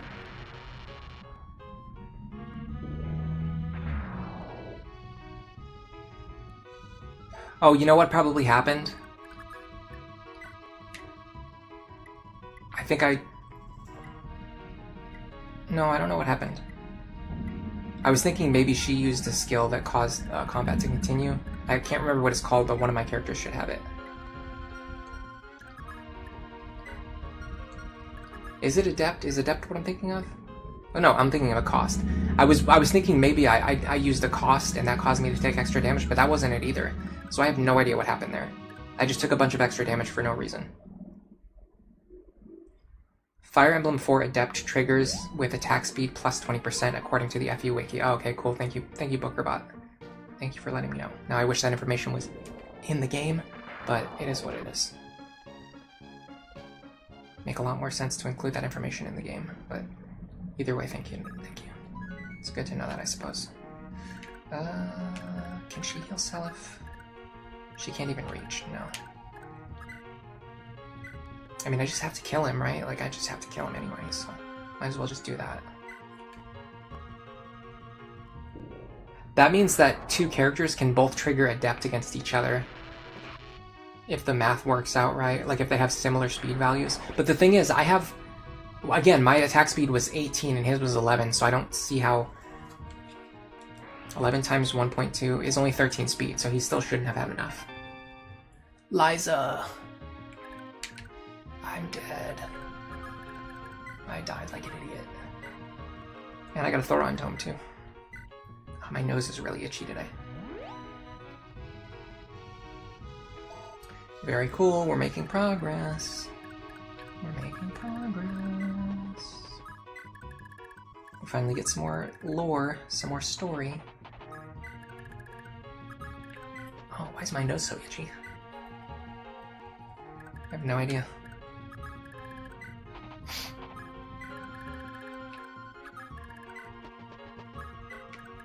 It really seems like there would be a secret up in this spot. I'm so surprised that there's no secret there.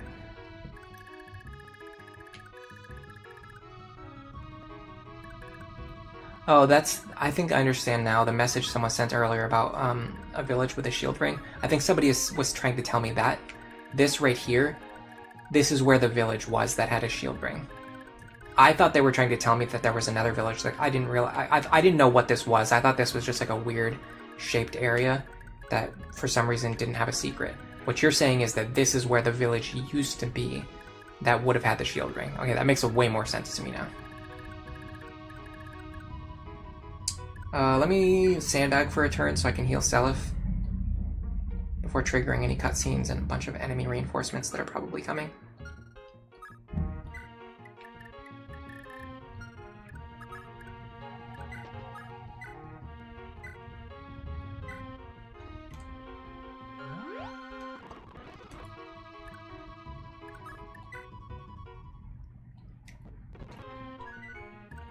Okay. Seize. At last, Seliph, you've reached Melgen. Leonster's just a stone's throw from here. Say, Lewin, will this war ever end? I still doubt that Prince Ishtar or his general were truly wicked people. Must we kill still more like them? That may be so, but don't forget, they still actively serve the will of a brutal tyrant. As far as our cause is concerned, there is no doubt. They were the enemy. This is a war, Seliph. There's more to it than only ever fighting thoroughly evil or those we hate. I suppose so. Heh, it's okay, Seliph. You're a good man, through and through. You could just stand to worry a bit less. Now then, we've got our goal to focus on, coming to the rescue over in Leonster. Indeed, let's move in on Leonster. Everything shall begin there. So if you're ever planning to write your own story for a game or a book or for anything else, or if you're just doing a translation patch, one thing that really helps is reading text out loud, especially dialogue, but just in general, like any text. Read it out loud and see how it sounds. If you ever encounter something that sounds really awkward, It just like feels really weird to say. You should rewrite it.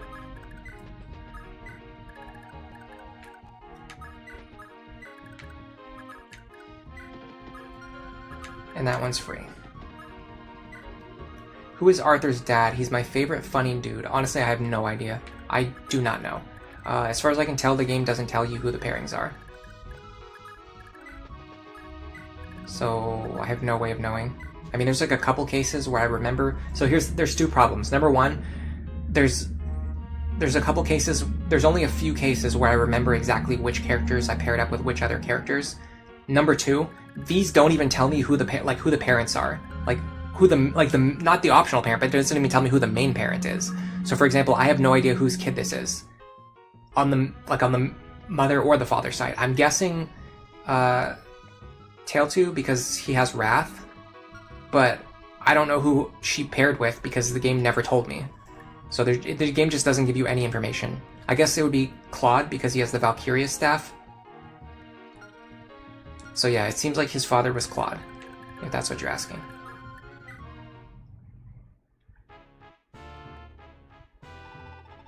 What? Melgan's fallen already? Blast, we were too slow.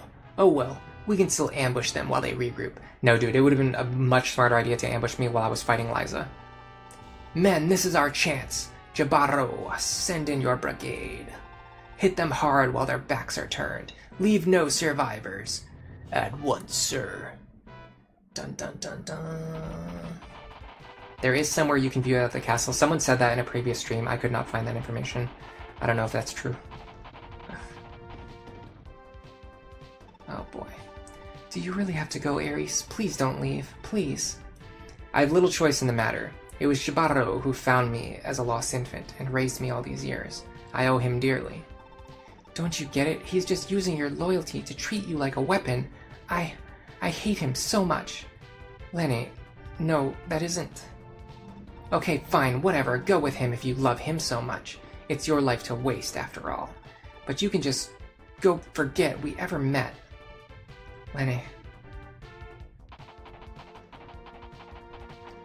I'm sure Ares will join me at some point. That Ares buffoon has gone, has he? Good riddance.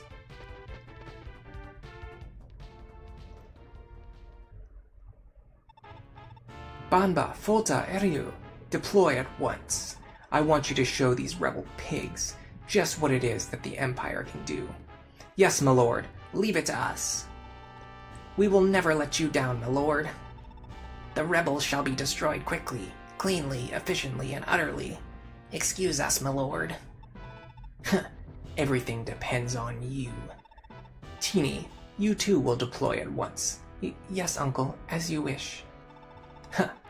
One would think I could expect more gratitude from someone I raised out of the goodness of my heart after their mother died. Or have you forgotten my many kindnesses? No, uncle. Good, now get moving. Remember, these rebels are responsible for murdering my dear son Ishtor and his true love, Liza. Avenging them is your mission, Teeny. Oh, enemies have a dancer. Or is she a mage? Okay, here we go. My instincts tell me I need to do one of two things.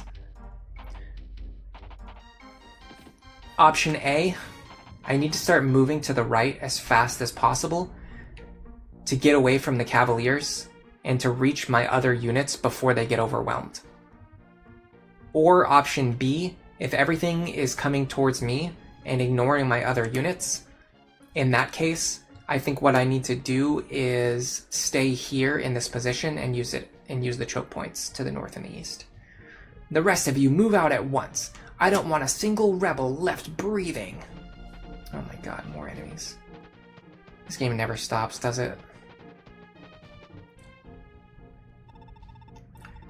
Volta, Eryu, I trust you already understand. We must work in absolute perfect unison. We will be the ones to claim Selev's head as a trophy this day. We mustn't be beaten by Teeny's unit. I don't understand. All the villagers talk of the rebels as if they're liberating heroes. But why? Why did they kill Ishtor? I don't know what to do anymore. Oh, Mother, what would you do? CJ, welcome to the stream. You want to see my units. You don't want a backseat game, you're just curious as to what my configuration is as a first-time player. I'll show you in a minute. There you are, girly. How dare you embarrass me like that the other day? It's about time I thanked you properly. Oh, and what exactly are you gonna do about it? I see right through you. The moment Ares is nowhere in sight, you think it's okay to act all tough again. You vile louse.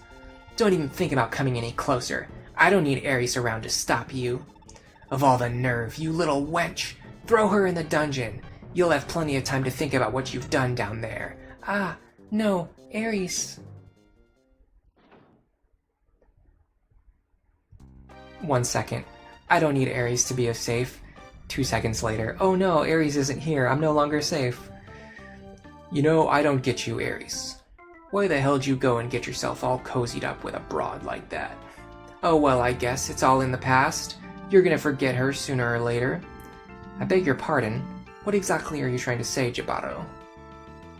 Heh oh, nothing. Well, except that I bet Bramzel's right about to... This can't be! Jibaro! How could you know his foul intent? Yet let your tongue lie still before me. You can't worry about the fairer sex, Ares. Have your fun with him, but never stick around for when their sorry lives come crashing down. How dare you! And to think you held my trust for so long. I must return to Darna. Lenny needs me. Nah, that ain't gonna happen, see? Nobody, and I mean nobody, blows off my orders and turns tail on my watch. Not even you, Ares. I've come far in your company, Jibaro, but our association ends now. If anyone wishes to stop me, Mistletoe will eagerly welcome your necks. I'll show you your place, whelp. He turns blue on his own, so we probably have to go up there and save him now. Otherwise he's going to get destroyed by an entire horde of enemies. Oh, never mind, I have control of him. He's not green, he's blue. Right. Okay, so this is Ares. I don't know anything about him. He has Mistletoe. He's the son of probably, or of somebody. He has Pursuit, Adept, and Vantage. That seems useful. This is Larce, and we didn't do this at the start of the stream either, so this is a good time to do it. I don't know who she belongs to. I don't know who the characters. The game doesn't tell me anything, so I don't know who is the son or daughter, or who is the father or mother of anybody. She has Pursuit, Nihil, Astra, and Luna. Very deadly combination. Dermot has Adept, Charm, and Accost. Jahalvier has Accost. Ulster has Pursuit, Nihil, Astra, and Luna. Arthur has just Wrath. Lester has just Pursuit. This is Oife. He has Pursuit and Critical. I'm pretty sure I can't control anything about Oife's build though. This is Lana. She has Pursuit. I think if Lana is who I think she is, I think her father was Azel. This is my Seliph. He has a bunch of rings. Pursuit and Nihil. This is Shannon. He has Pursuit, Adept, and Astra. And this is Febina. She has Adept. Those are my units.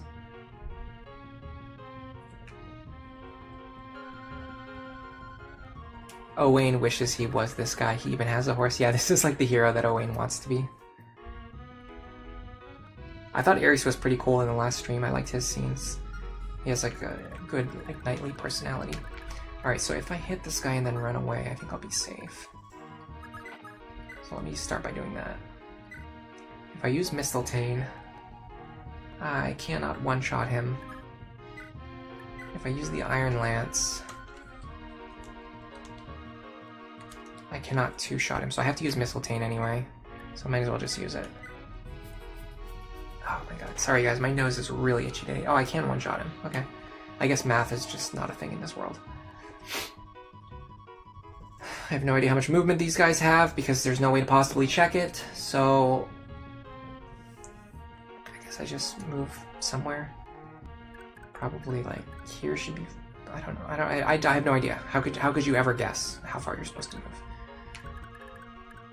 I mean, they're Cavaliers, so they probably have like 7 movement or something. How much movement do I have? I have 9 movement, and I just moved a tile, so they can probably move 10 tiles. So let me do this.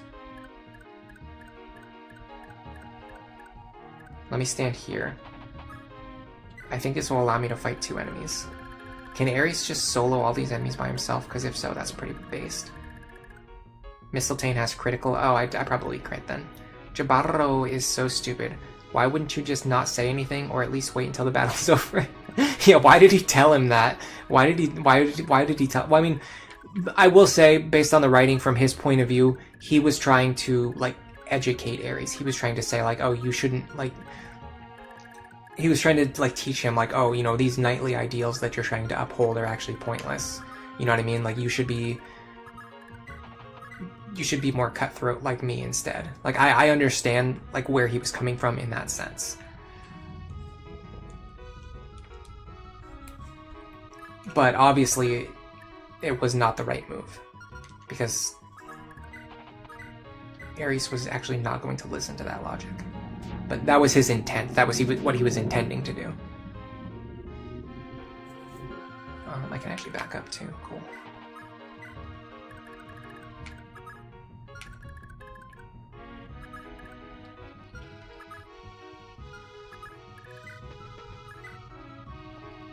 Can I one-shot?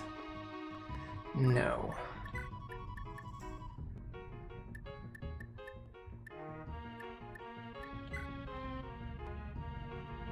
No, not even with the silver blade. Okay. Can I two-shot with the slim sword? No. Can I two-shot with the silver sword? Yes.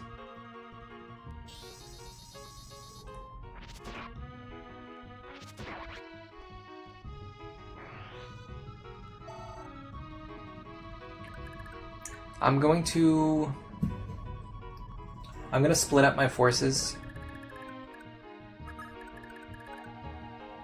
I think Seliph makes more sense to go this way. Well, hold on a second.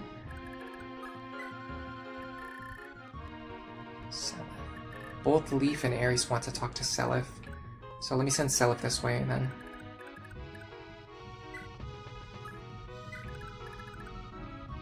Lester.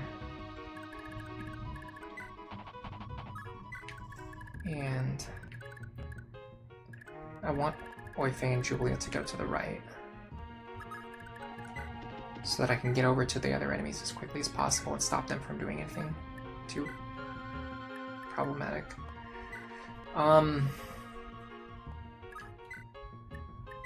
Sure. I'm past the point of caring about doing combat calcs.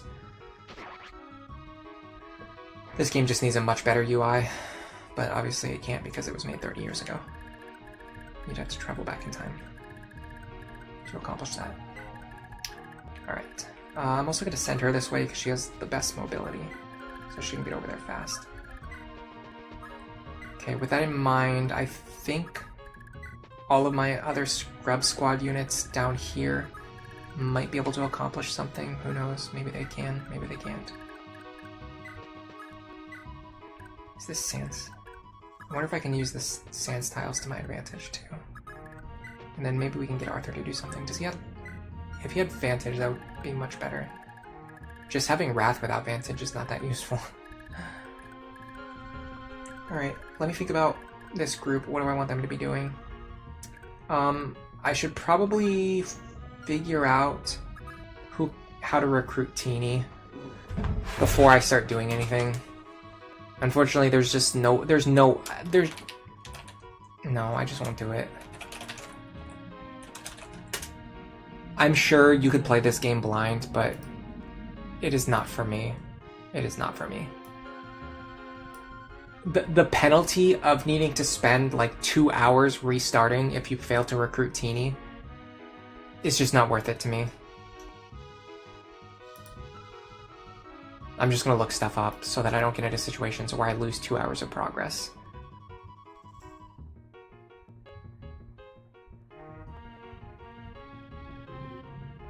Talk to with Arthur. Okay, so all I need to do is just send Arthur in the right hand direction, which I think I started sending him the other way, but I can divert him to the right now that I know what I need to do.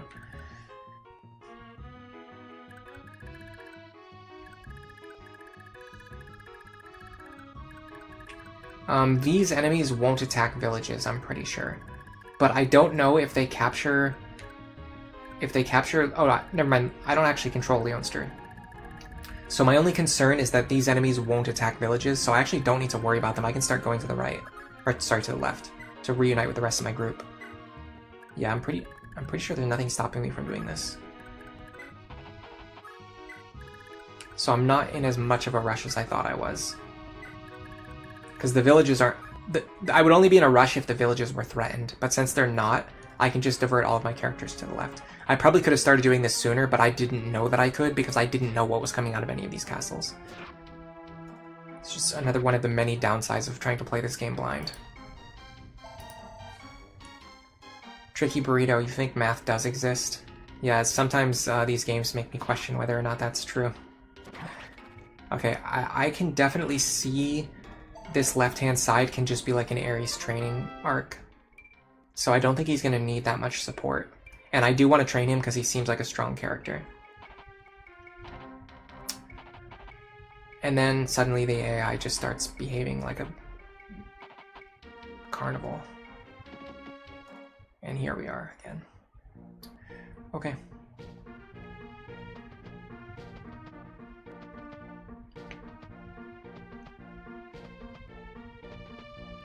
Yeah, because like these enemies seem like they're threatening Leonster Castle, but that's not true, because Leonster is already under my command. And they seem like they're threatening the villages, but that's not true, because these are not the type of enemies that attack villages. FE4 AI moment, yeah. Like what are they doing? Like what are they doing? And this guy, maybe Ares was not in his range last turn, so that's what caused him to not move.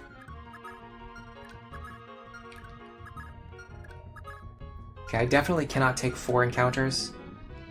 So let me move back 1 space. Maybe right 1 space is better. Okay. So I can fight these two. And like for Lana to get up there. How far is my physic range? Probably not very far. Oh, who's my physic user? Is it you? I can't reach him, but I might be able to physic him.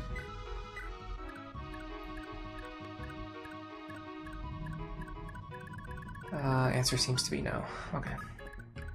In that sense, I probably don't want to move too far forward, because I'm gonna get overrun if I do. Now, I want you to go to the right. I want you to go left. I want you to go back left, I think. Okay, I don't know if we can get these characters out of here before the mages reach us. So what is Teeny? Okay, she is a mage, so she's not the dancer. And then there's a village where if she visits it, we get a special item. I don't know which one, but who knows? Do you have a 2-range weapon? No.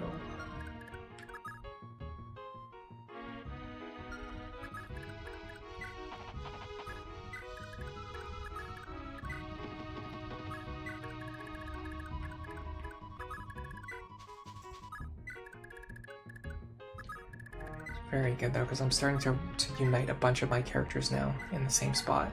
It's been a while since everyone's been standing in the same spot. This actually puts me in range of 2 mages. But not Teeny. I don't want to accidentally kill Teeny. Man, I have no idea how you could possibly get Arthur over there fast enough to matter. Alright, Scrub Squad.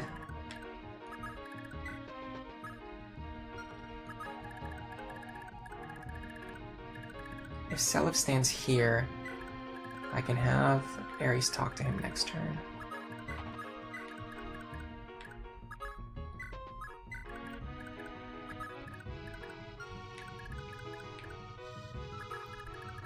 I'll just send Dermot with this group, because he needs to be healed anyway. Okay.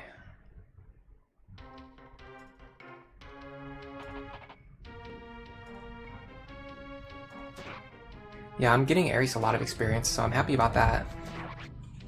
I'm burning Mistletoe charges. I'm not happy about that. Hello, Deirdre Duarte. Welcome to the stream. How are you doing today? Thank you for the wave.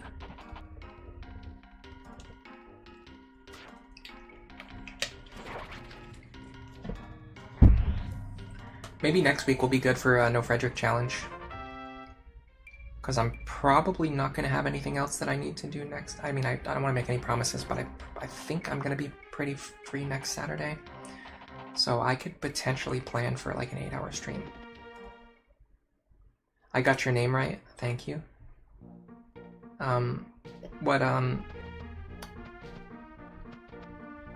What's the origin of that name? Like, where does it come from?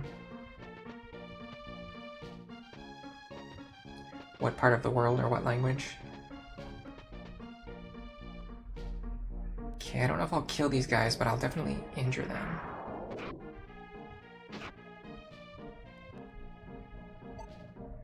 It's your last name. Oh, I know, but I mean like...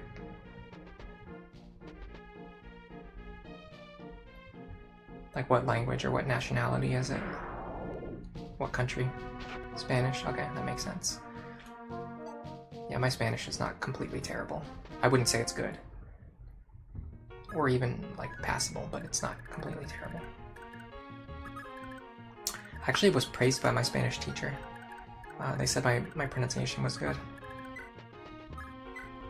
But that was many years ago. I am not a young person.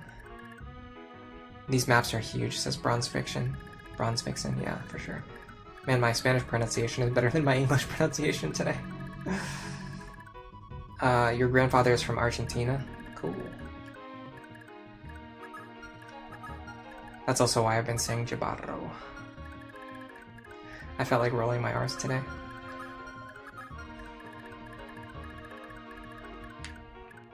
This fellow right here. Alright,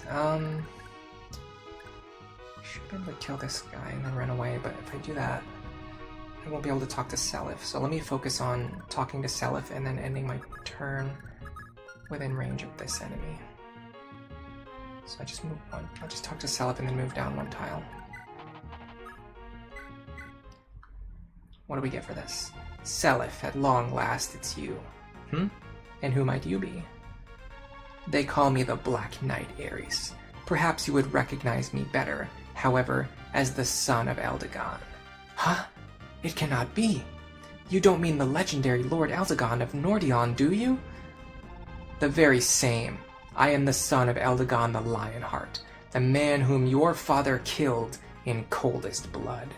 My noble mother, the Lady Grain, died, racked with grief and rage at Sigurd. It is high time you knew my family's pain. I don't understand, Ares. As I understood it, your father and mine were the closest of friends. As tragic as their end was, I don't believe our fathers could ever have begrudged each other. That's impossible. Sigurd was my father's mortal foe. This is all I've known my entire life. Please listen, Ares. Would you consider joining my army? I know we can resolve this misunderstanding if we just give it some time. I hold the late Lord Eldegon in the utmost respect, just as my own father did. Please, Ares, please understand this. Seliph. Very well, I suppose I can stay my hand for now. However, be warned, should I learn that even a single word of your claims is false, your life is forfeit in your father's place. Do I make myself clear, Seliph? If that happens, then do as you must. Ares, I wish you could know just how ecstatic our fathers would be to know we've met at last. If only we'd met under better circumstances. Based. Epic lore. Alright. Can I physic you now, please? Yes. Perfect timing.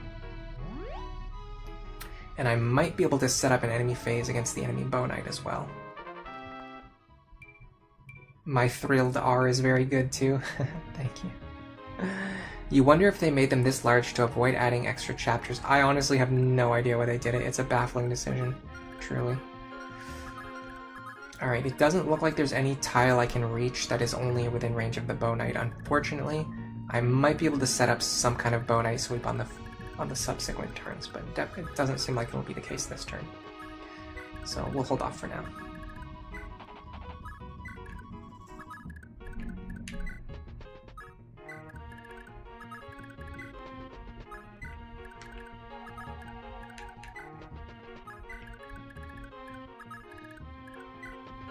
I'm very scared of Jibaro, by the way. I mean, he doesn't seem that dangerous, does he? 18 speed, he's got a silver sword, but his attack's only 28. His defense is good, though. Honestly, the scariest thing about him is just that he's surrounded with a bunch of Bow Knights. It's gonna make it hard to fight him without getting overwhelmed. Alright, Arthur, we need you to get over there fast. You were taking way too long, my friend.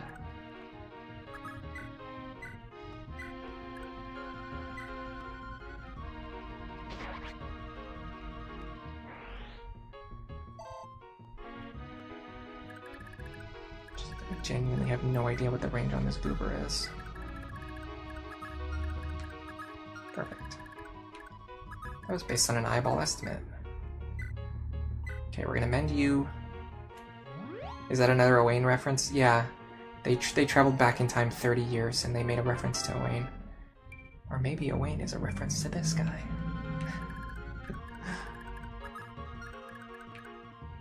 Alright, Femina, you ended up being useless as usual. I don't know, Pegasus seems really weak in this game. Maybe I'm not utilizing them correctly, but I feel like the Pegasus in this game have not really accomplished much at all.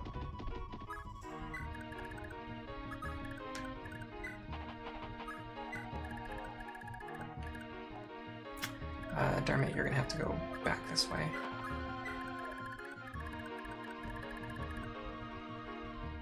Alright, I think that's everyone.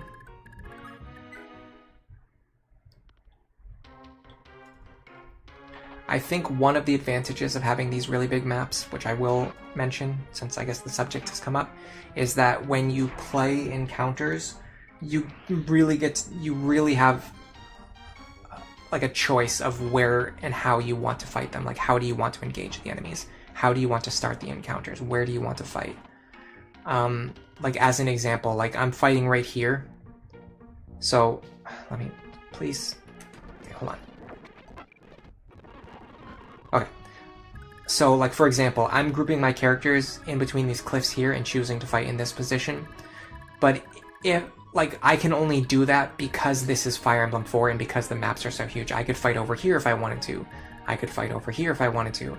I could fight up here if I wanted to. But in, like, Awakening, for example, if there was a map that was just like this area right here, then you would have to fight right here. You would not have a choice. Like, this would be the spot. They want you to fight the enemies here, you're gonna fight the enemies here. But because the map is so big, I can back up my characters or shift them around or move them to a different position, and I can fight over here instead if I want to. Like, there's no guarantee that anyone else, if you're looking at the Teeny and Jibaro fight, like, there might not be anyone else, or there might not be anyone else who has ever chosen to play that battle by fighting in this exact position right here. They might have chosen to group all their characters up here instead, or somewhere else. The thing about FE4 flyers is that they don't get road bonuses, so outside of the desert, they're just worse than paladins. Oh yeah, that's true, yeah. Because they don't get that extra movement from the road. They end up actually not moving very far. Alright, if I go right here, I'm gonna get targeted by the archer. What does my combat against Jibaro look like?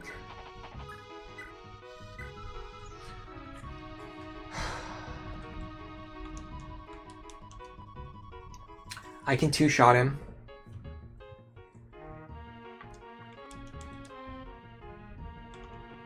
He cannot two-shot me. Okay, that's a very good sign. Let me get rid of this guy first.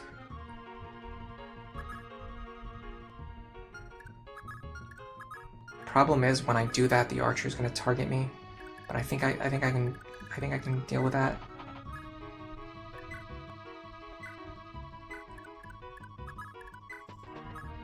I'm very scared about Lana. I can also crit, yeah. Pegasus before FE9 are mostly utility over combat with a few exceptions, and that's why you're giving so few flyers overall in FE4. I think the big problem is that they actually don't really provide very much utility in FE4. So it's like they're supposed to be a utility class, but they just don't actually give you any utility. Like, they don't really do anything that other classes can't do. They can't pick other characters up.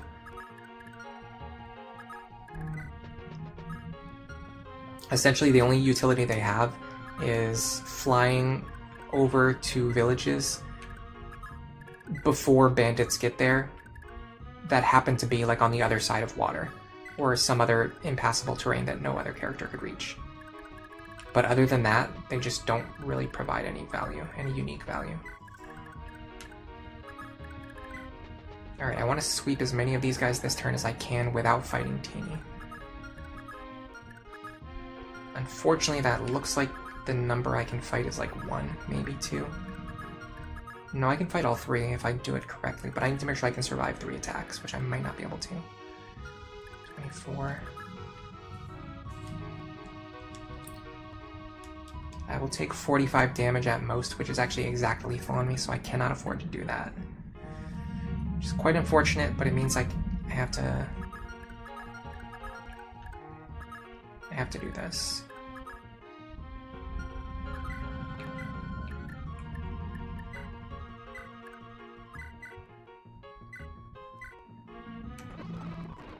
Yeah, it's like some of the animations in particular are also like, unbelievably slow. What I can do is draw this guy away, utilizing Femina. I guess that's one other utility they provide, is you can just like put them into a position just to draw attacks and split up enemy groups. Alright, we're almost there. We've almost reunited. It's been so long, but we're almost here.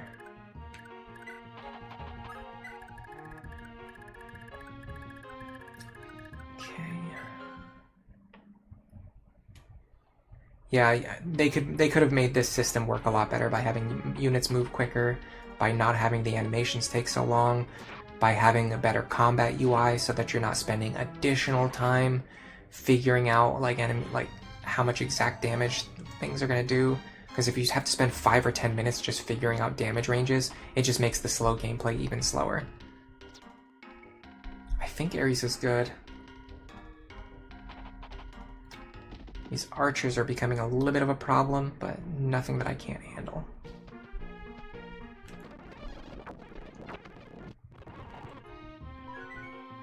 Alright. Is this Teeny? No, she went over here for some reason. I'm not going to question it. I'm just not going to anymore. So if you stand here, this puts you right at the edge of Teeny's range, which puts you in the best possible position to recruit her next turn. Like, this doesn't need to take as long as it takes. Like, this is taking so long. And it might not seem like a big deal, but it really adds up. If you have to spend like 5 seconds on every single combat animation instead of like 0.5 seconds, that you're taking 10 times as long. And over the course of a full playthrough, you're just losing 4 seconds constantly. Over and over and over again, you're losing 4 seconds at a time.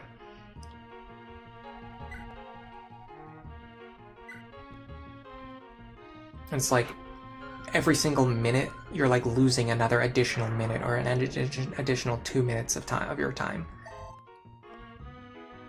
Alright, you run away.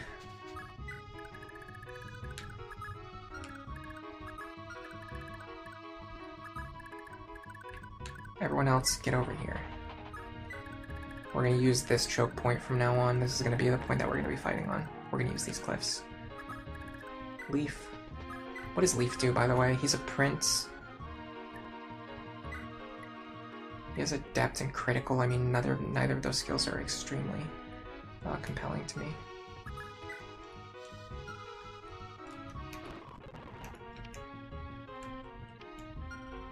Where's Leaf? There we go. Okay, he has the Blood of Baldur, which is the reason why he has A-rank swords. Okay.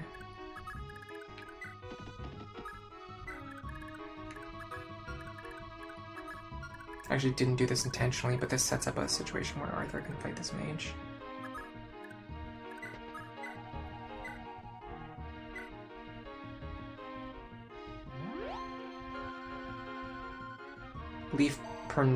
Leaf promotes into the same class as Lachesis, so he is worth investing into. Okay.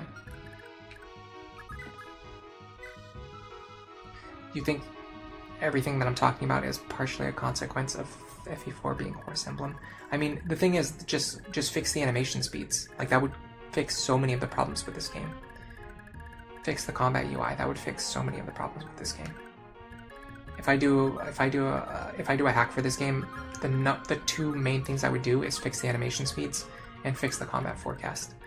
And those changes alone would probably drastically improve the quality of this game. Okay, here we go. Unfortunately, there's a lot of overlap here.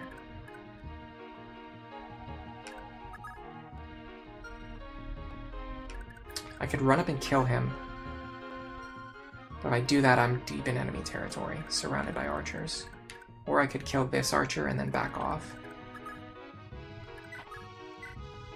Let me do that. That buys me an extra turn.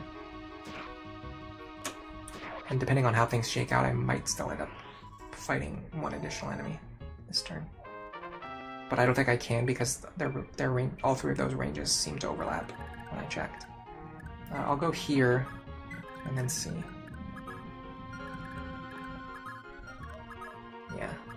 See how their ranges all overlap? I mean, I guess I could have stood here if I knew, but how could I have known? Okay, I have to be careful now because I think I'm gonna physic with Lana because I don't want to get overwhelmed here. Leaf promotes into Master Knight so he can become a master of all character.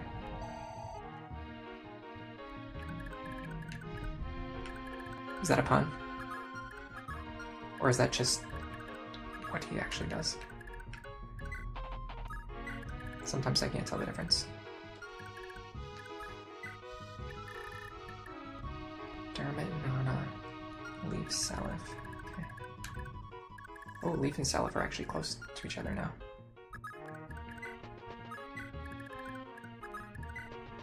Where's Dermot? He should be here. Nana is somewhere up here. Is this her? Oh, interesting.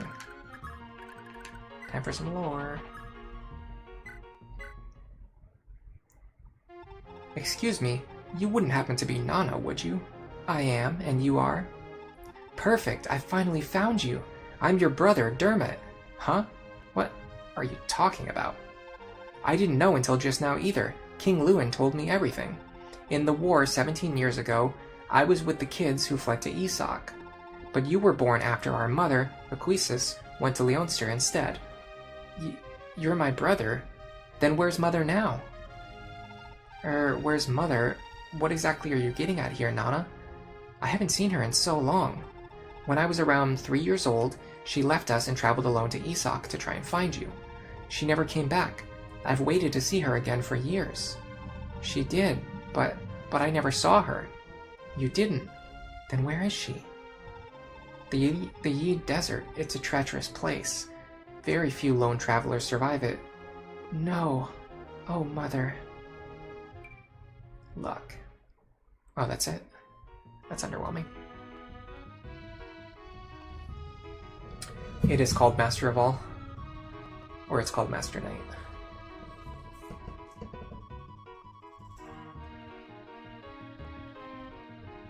Everyone wants to see a Mistletoe crit. Imagine remembering anything when you're 3. Yeah, I can't even remember stuff that happened when I was like 18. Alright, you two go over here just in case she needs protecting.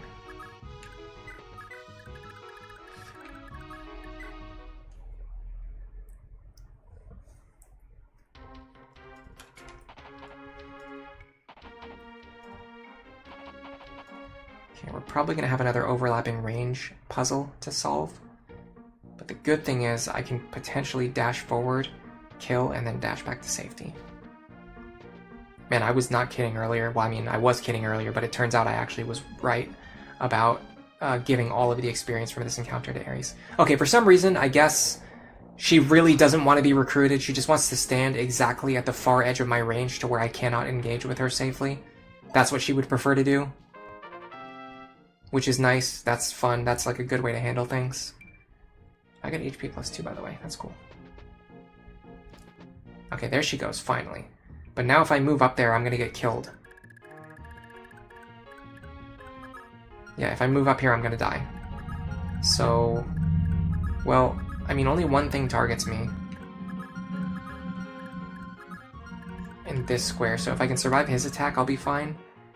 He has 20 damage.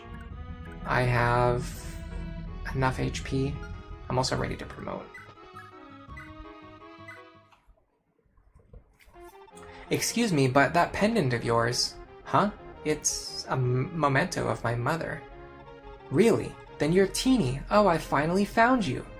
Who are you? Here, maybe this'll clear things up. This pendant of mine's exactly the same as yours, and I've had it my whole life. You're right, but what are you saying? See, decades ago, my mother was a warrior fighting in Sigurd's Liberation Army, and after the war, she fled to Celeste with her children. When I was little, my mother and my newborn sister disappeared. I was left behind with nothing...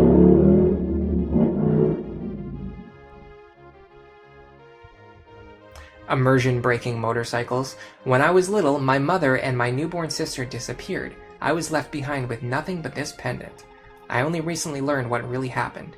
It was King Bloom of Ulster. He abducted them. He took my family from me.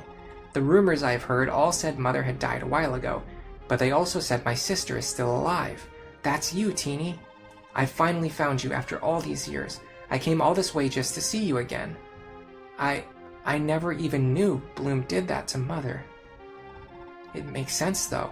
I can't remember much of Mother, but I know I never saw her smile or laugh. You're my brother. Oh. I don't suppose you'd like to lay down your arms and join our army, Teeny. We've still got so much to talk about. Thank you, brother. I never did want to fight. Okay, well this is Teeny. She's a mage, and she has Wrath. So now I have 2 Wrath users, I guess. Would have been nice to get Vantage onto one or both of them, huh?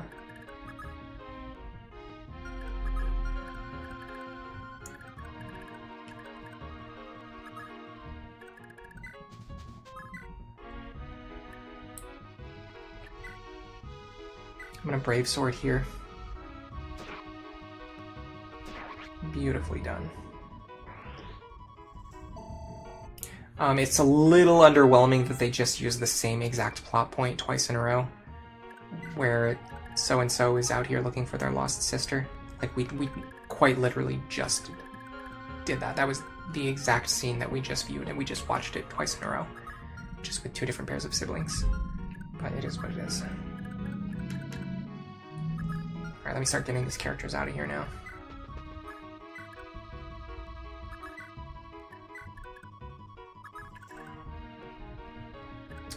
Maybe... Orphe here might work. With the Armor Slayer.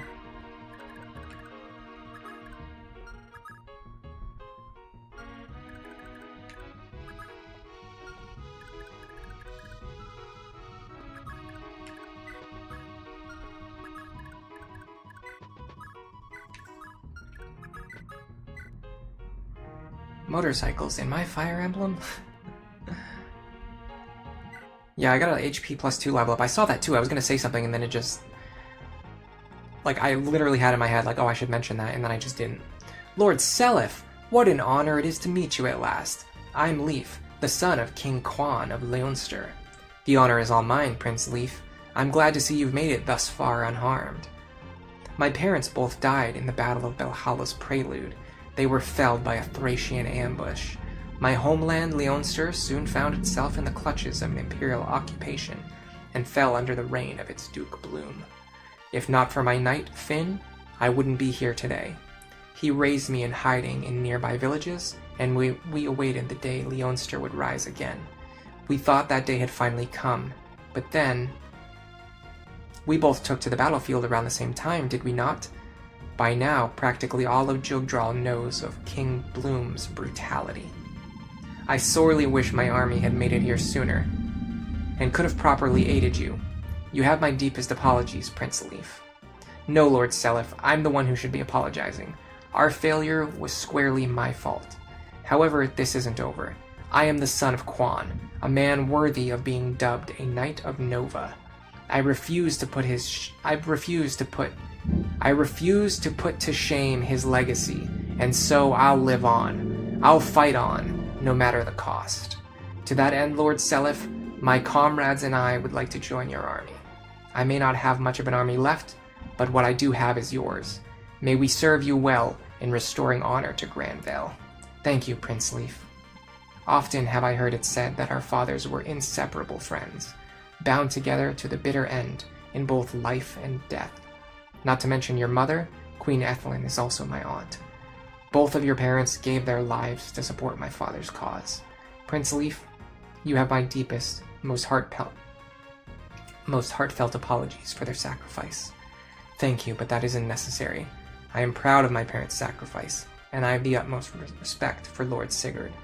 The only hatred I bear is for the true villains, Emperor Arvis and King Travant. As do I. Prince Leif, in the name of our late father's last wishes, I seek to restore peace and light to all of Jugdral. Please join me in my cause. Yes, sir. You have my blade as your own. Great scene. Fantastic. I got chills multiple times reading that. I really like, so the element of the story we're kind of approaching now, where you have characters like Aerys, Seliph, and Leif uniting together, and they share a common element in the sense that their fathers all fought together in the previous generation. I think that is working to great effect here. I could definitely see myself utilizing this trio. Regardless of whether or not they are good in gameplay, I have no idea. But because of, like, for story reasons, I find myself wanting to use them. Okay, now I'm very concerned that if I run forward and attack here, I won't be able to get back to safety. So instead, what I'm going to do is I'm going to sandbag for one more turn. And that could potentially also get me into a position where I can get other characters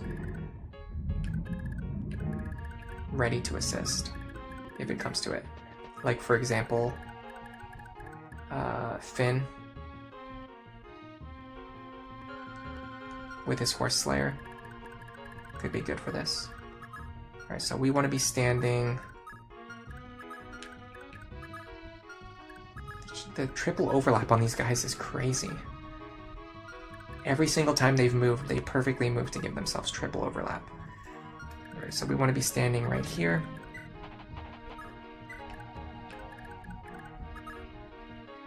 I don't know what his range is going to be. In fact, you know what, we should have checked to see. We should have moved him first, because I have a feeling the enemies are going to run through this gap and attack me. I can't do anything about it now. Nope, we're safe. Okay, cool.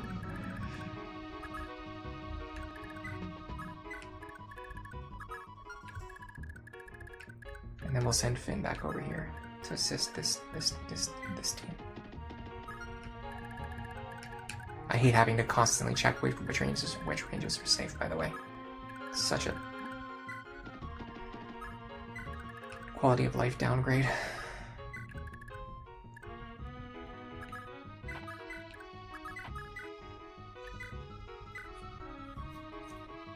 All three are fantastic for different reasons. Additional crutches if you don't have optimized kids or have a bunch of substitutes.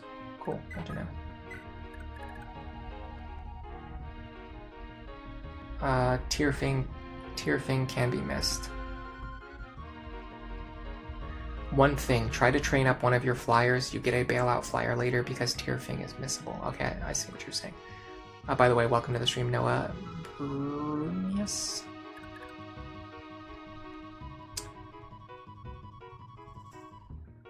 Yeah, so what you're saying is there will be a later map where I will want a flyer to get to a village where I can get an item called Tearfing, which is, I guess, something that I'm going to want at some point in the future. Good to know. Alright, so we're setting up on these cliffs, and we're gonna hope for the best. I mean, the problem is I don't know if I can really... Oh. I don't know if that's a bad thing or not. I mean, that split the group up, the enemy group up, at least. It helped in that sense. Nice.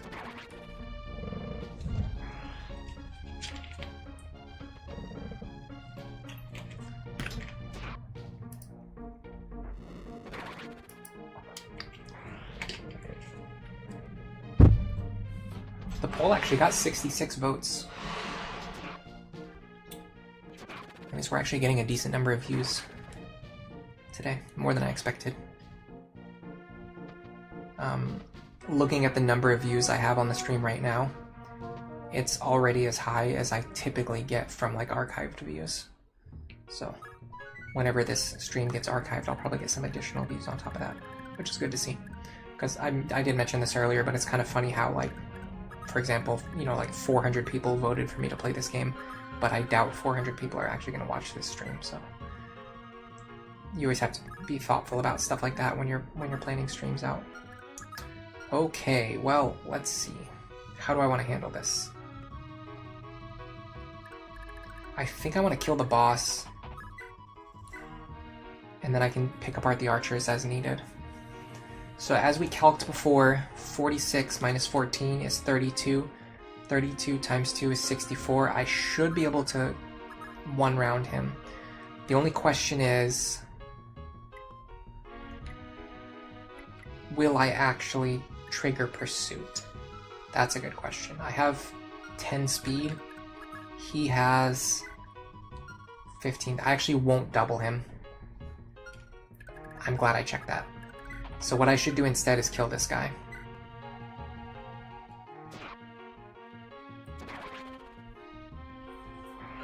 And then back up so that I'm hopefully only in Jibaro's range. So maybe this tile will be safe.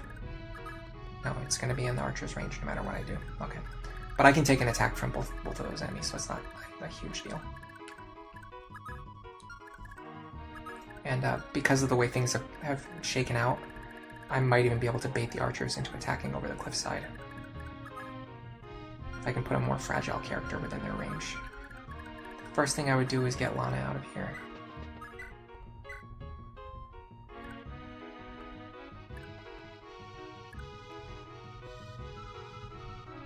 Can heal Jahalvier as well.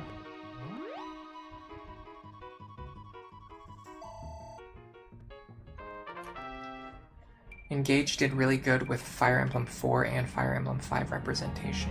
I haven't, I played a little bit of Engage, but I kind of stalled out pretty quickly. I am not a fan of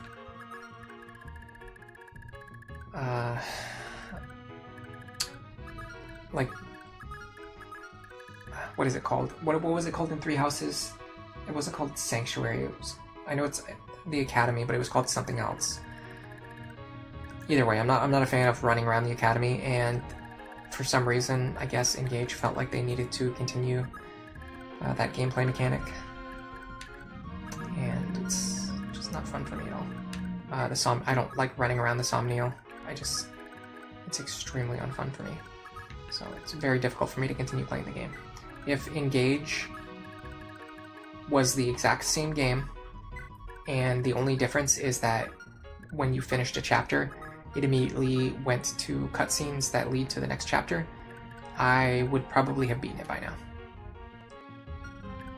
This guy's got insane reach, by the way. I have to block this tile if I want to stop him from getting the Larcey. Do I want to stop him from getting the Larcey? That's the question. I don't think so. I think it's fine if he fights her.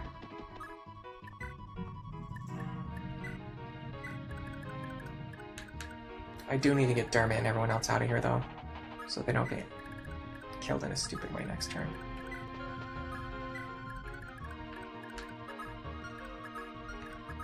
Interesting. Okay, I might be able to bait him over here.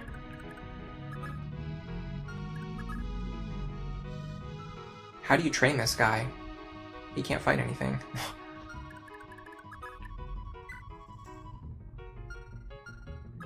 I have to be careful about Adept too. I can't have anyone fight him who he's capable of two-shotting, because if he triggers Adept, he'll kill that person.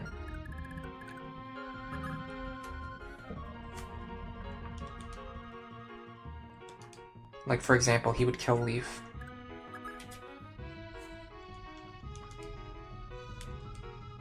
He does not kill Seliph. Okay, I can have Seliph fight him, potentially.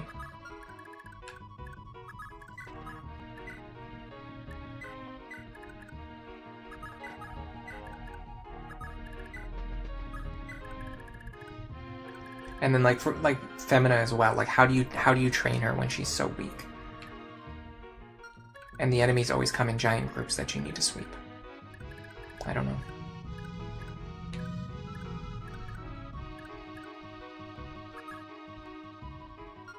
The enemy commander is just a generic general.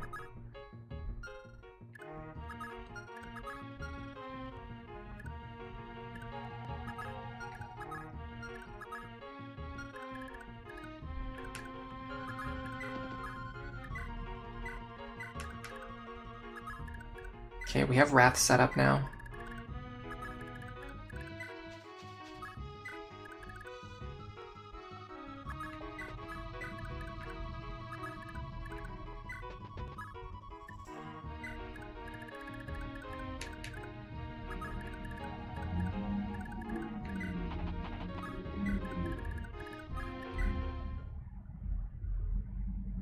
Monastery, that's the word I was thinking of. Yeah, not Sanctuary, Monastery.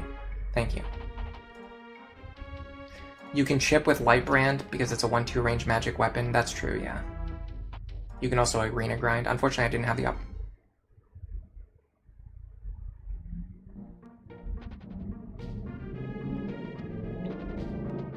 I know exactly what he's doing, and it's making me very, very, very angry.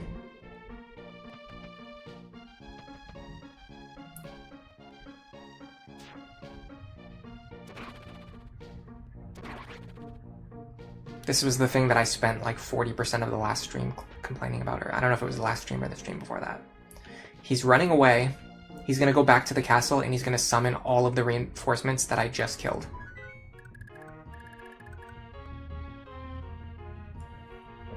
Oh my god, I don't want to spend 2 hours killing all of these guys again. This is... Okay, we're doing it. We're here. This is FE4, guys.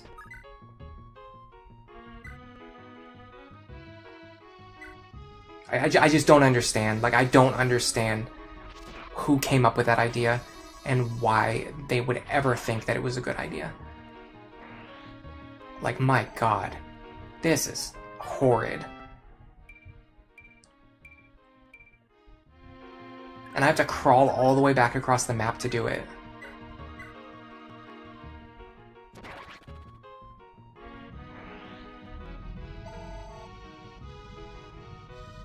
More experience. I mean, like, just don't.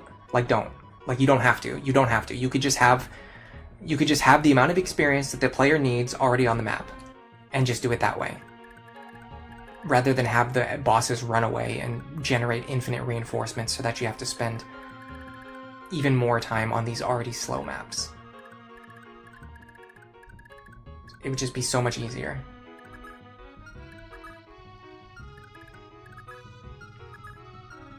I like how these three said they're going to move in perfect unison and fight together, and they've already split up. Can I kill her right now? What's my movement? 9, 2, 3, 4, 5, 6, 7, Problem is I can't really get away afterwards. Actually, I can. Yeah, I'm not in range of anything. I could even set up an enemy phase against this guy. A knight's move away from Julia. Do I actually kill this character? 29. What's my speed? 18. Their speed is 17. My speed, it would be not high enough to double them, unfortunately. I wouldn't be able to double them, so that's the problem. Well, let me do it this way instead, then. Javelin here. Well, hold on a second, I have to make sure they can't double me. They can't, okay. Yeah, I don't know how to get rid of this character safely. Let me just do this instead. Well, hold on.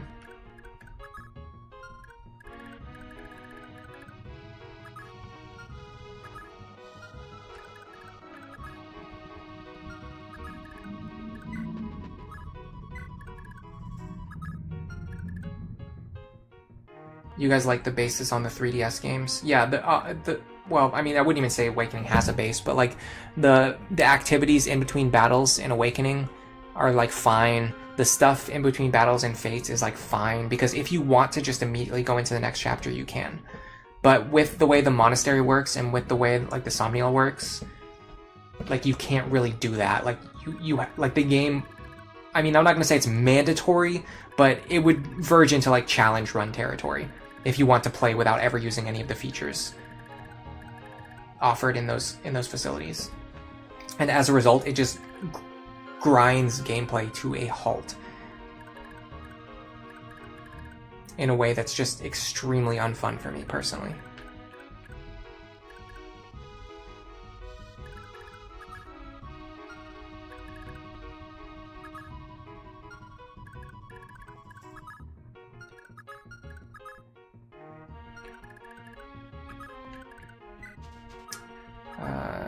I'm assuming you don't die. I wish you had a 2-range weapon. That would be pretty cool.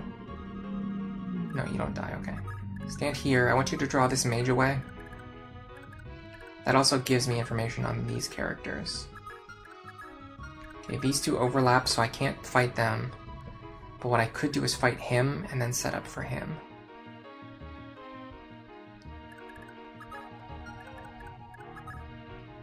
He reaches pretty far.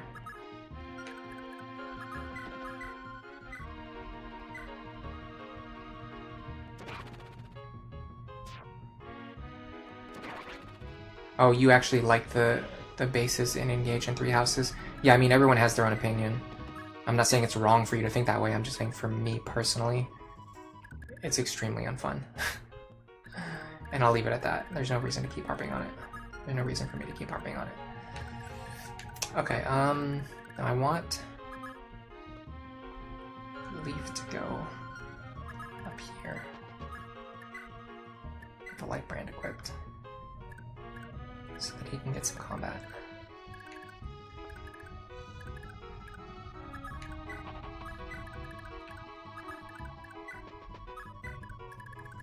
Yeah, I'm starting to get a good feel for which characters I'm not going to be using.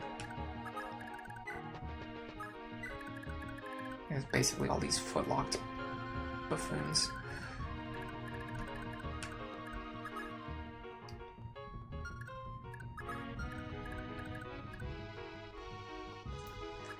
I think I want to move these characters back.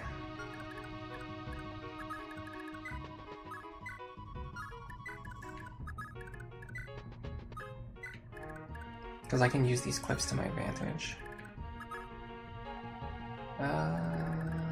Arthur can't get out of here. Okay, well, Arthur is stuck. So we're just gonna hope that he doesn't get killed.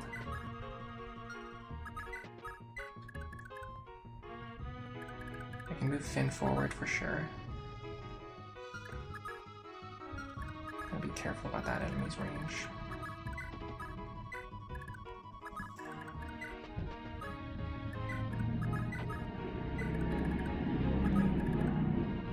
Lester, I don't really care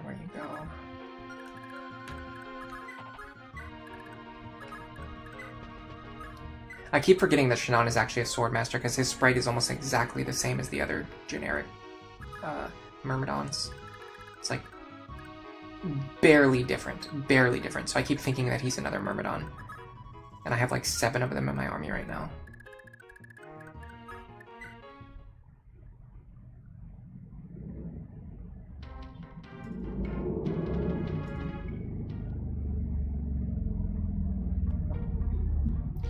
Yeah, the Fortune's Weave is probably going to have a hub too, I know.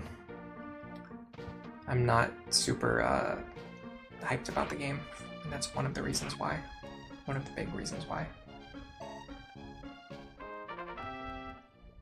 Having minigames just to be for fun could work, you think? I mean, sure. But there's also no reason to include them because they just take away time from the development team that they could use on like important features. Okay. Once again, the AI is just behaving in the strangest way imaginable. But maybe we can do something. Nope, we can't because the one enemy that I want Femina to fight just moved right out of her range.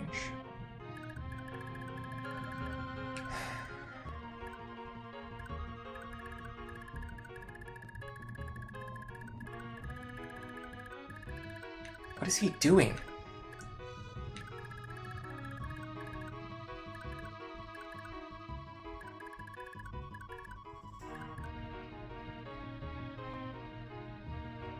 Snow warning. You like having things in between chapters that relate to the characters in the story, like having them talk about what has been happening, but they shouldn't take too long. I don't know. I feel like there's just a middle ground that you have to achieve. I think Awakening does it good. I think Awakening does it well. If you blended the system from Awakening and the system from Path of Radiance, I think you would get something really nice.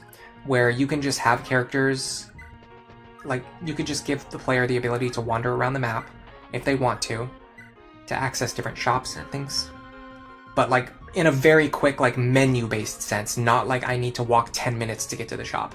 Just, like, from here to here, that's where the shop is. I go here I can buy fire tomes, here I can buy swords, here I can buy axes, here I can buy bows. Like, that's all you need. You do not need to spend 5 minutes walking from one side of a 3D map to the other side just to buy a weapon, okay?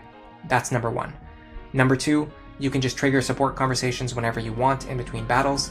And number 3, they could use the Path of Radiance system where there's also like additional conversations and events that you can view in between chapters.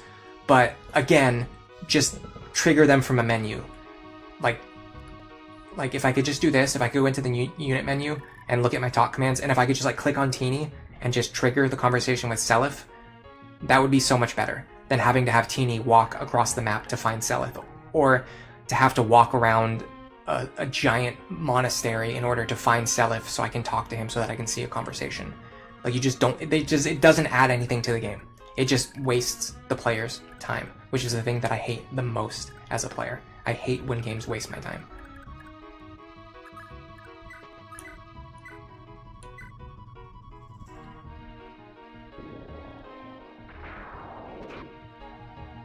It seems like you should only train one person. Like, between Teeny and... where's the other one?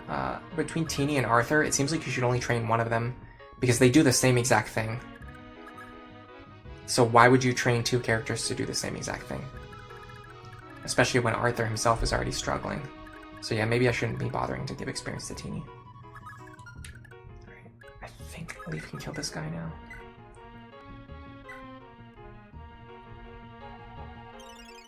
Neff Champion says that Awakening and Birthright are the only Fire Emblem games they've ever finished. You started Conquest, but you didn't finish it. I think Conquest is worth finishing at least once.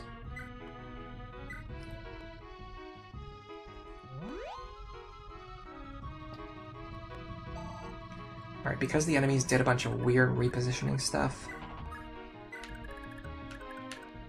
I think I can still do something like this.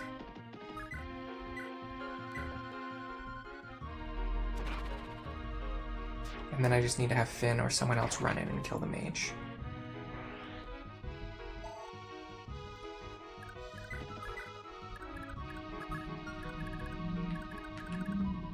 Could have Lester get some chip experience.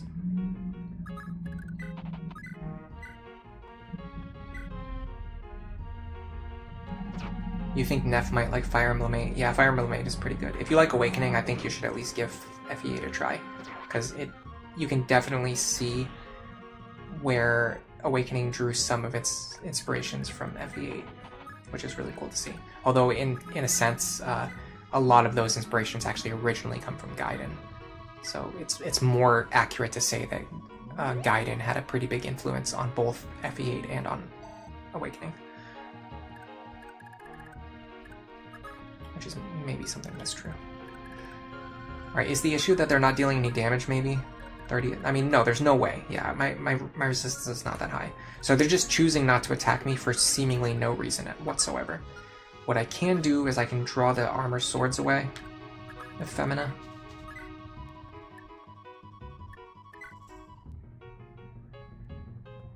Yes. So if I move down here, I should be able to draw them away from the enemy mages.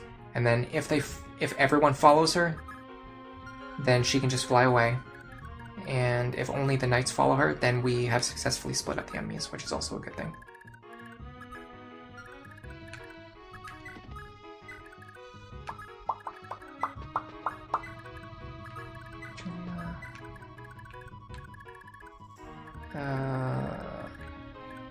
Is this Ares? Yeah. I need to heal Ares at some point. I should have. No, I have no healers available. Excuse me.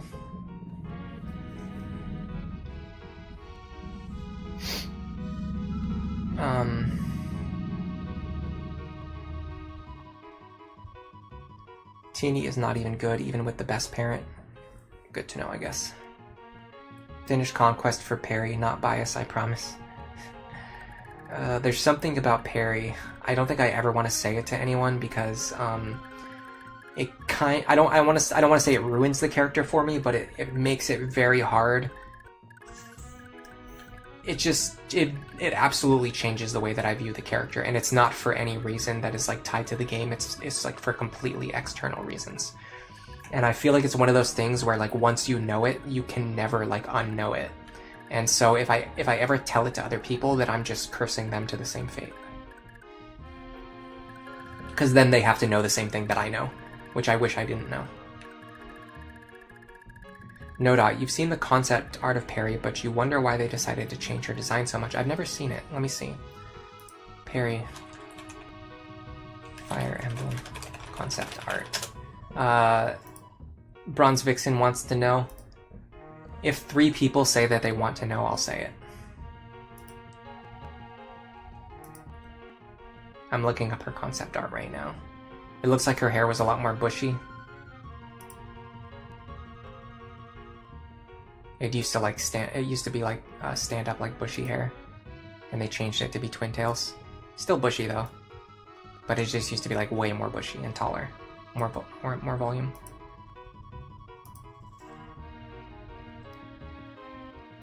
Cadby, you also want to know? I just need one more person.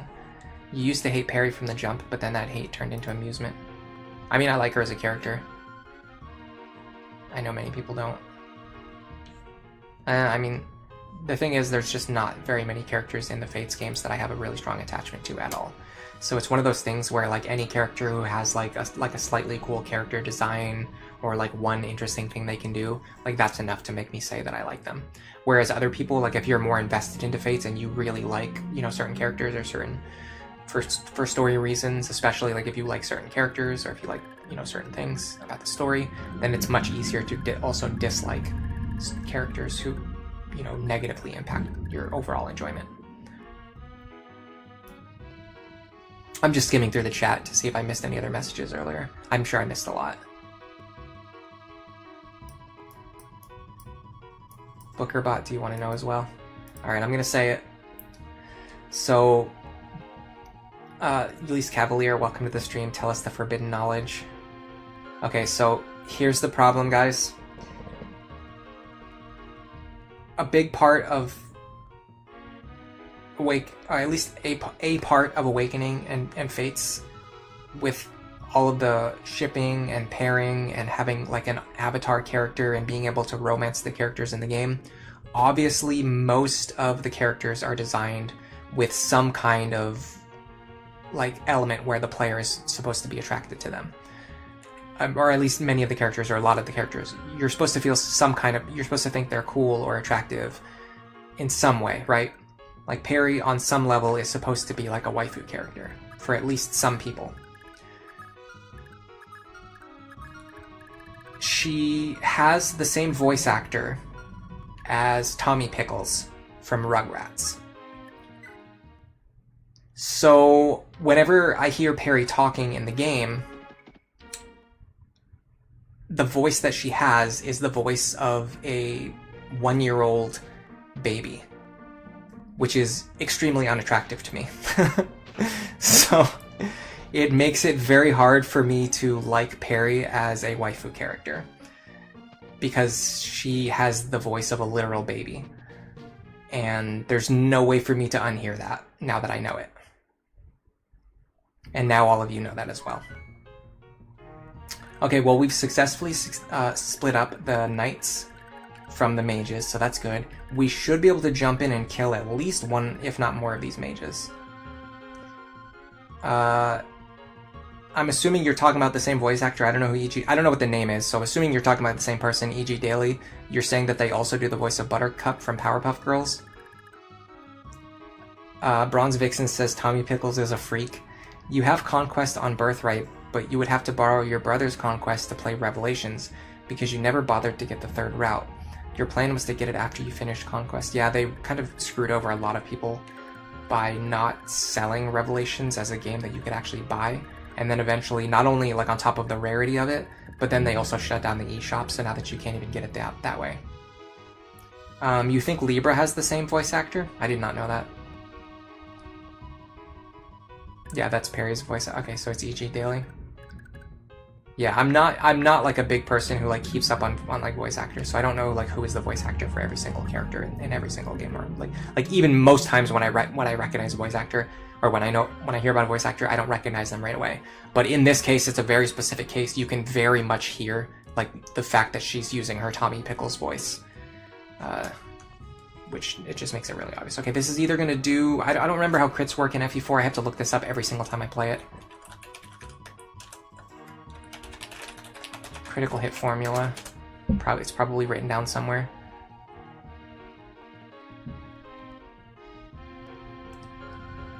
Attack power before defense reduction is multiplied by 2. So this would be 52 attack minus 15 defense, which would be 37. So we still can't one-shot, even with Wrath.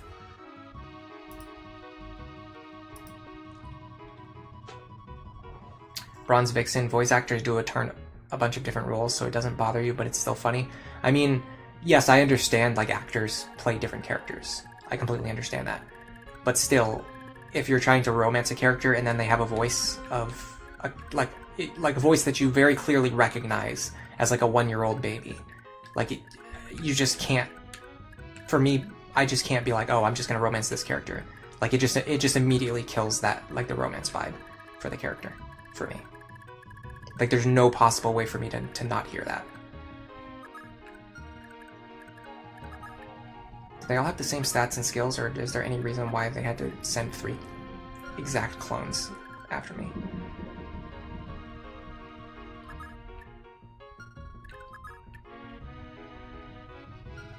What does Fit have?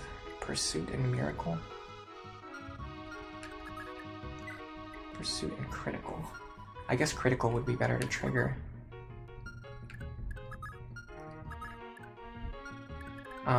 These are sands, not roads. And I think we concluded that the sands will block my movement. So I want to go this way.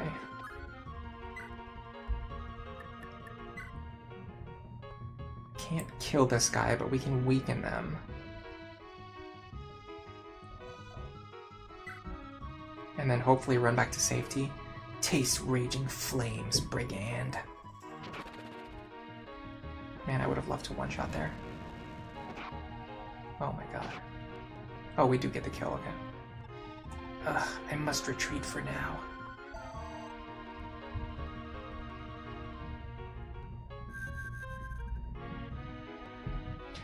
that makes me feel like they're going to come back again later, and I'm going to have to fight them again later, which I do not want to do. I actually think like bosses that you have to fight over and over again are one of my least favorite tropes in gaming. Okay, this unfortunately leaves me in range of multiple enemies.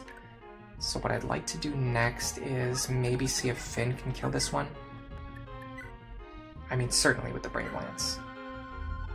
Taste the howling gale, traitor. Yeah, I really dislike oh, not if I miss. I really dislike in games. Cool, interesting, fun outcome. That was awesome. That's exactly how games should be balanced. Okay, I can do this. I have another really bad chance to hit, though.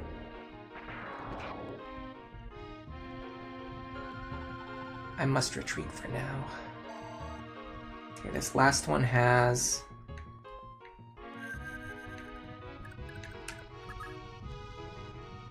Thunder. Removal band. 27 attack. Finn survives from here. Waife survives from here. Julia definitely survives. Arthur would not survive, so I have to get Arthur away. Put him over here.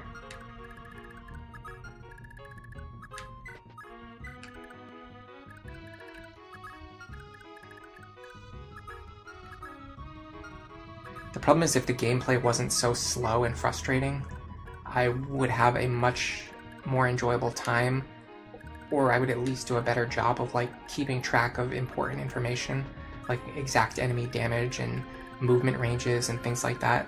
But I just cannot motivate myself to do it when the gameplay is so unbearably slow. Because it just feels like it just adds additional time that I don't want to waste. Okay, I guess I heal Oife here. Greybell, welcome to the stream. You're 2 hours late. Welcome anyway.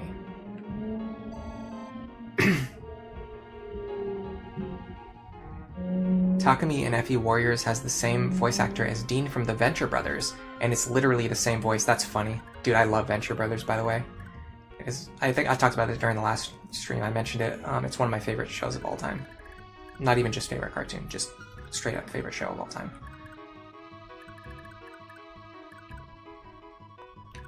Can Leaf survive? 27. Yeah, Leaf survives. Let me put him here. I might be able to draw the enemy over.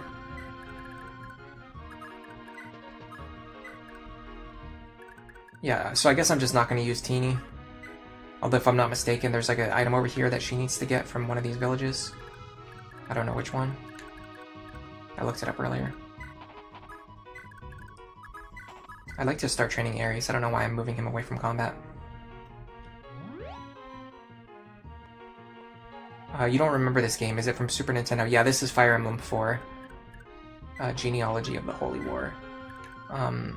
It is a classic game with a lot of good things going for it, and a lot of very frustrating game design decisions and hang-ups that come because of just because of the time when it was created. There was like technical limitations that prevented the game from being able to really be like what it could have been. That's the nicest way I would say it. Like, it takes a very, very long time to play like anything to do anything in this game.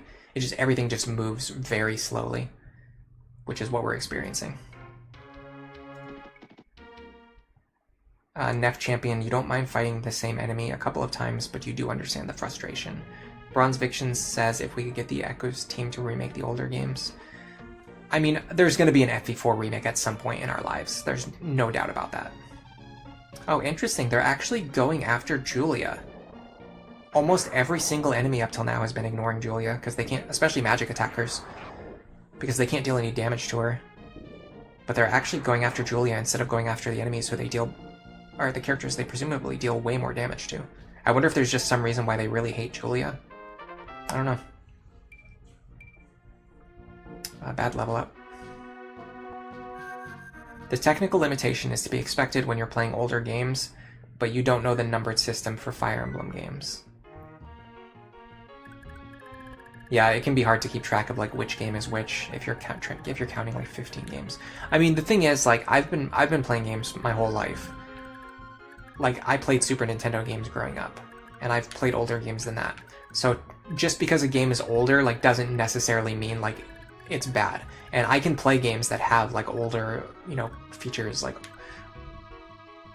you know, like worse quality of life or just like worse graphics, or, but this game in particular is like very much one of a case where, like, because of the time when it was created, you can tell it's like suffering for that. Like, the game is worse than it would be if it had been made just a few years later, or just with more care, like more thought into figuring out how to make these features like not as frustrating or not as unwieldy or not as difficult as they are.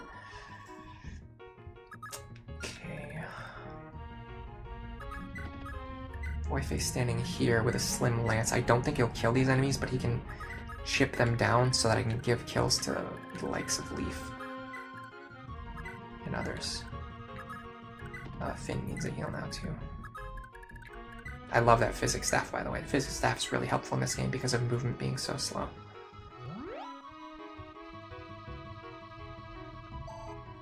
Alright, so I'm gonna be straight with you guys. This is one of those weeks where I have something to do. I have Saturday evening plans that I have to do.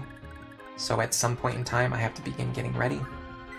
And as a result, this stream is not going to go on for much longer. We are not going to finish this chapter today. Having said that, I am going to be streaming FE4 more regularly now. So it's not going to be another 3 months before the next chapter, or before the next stream, before we come back and finish up this chapter. I might even do it like at some point in time next week.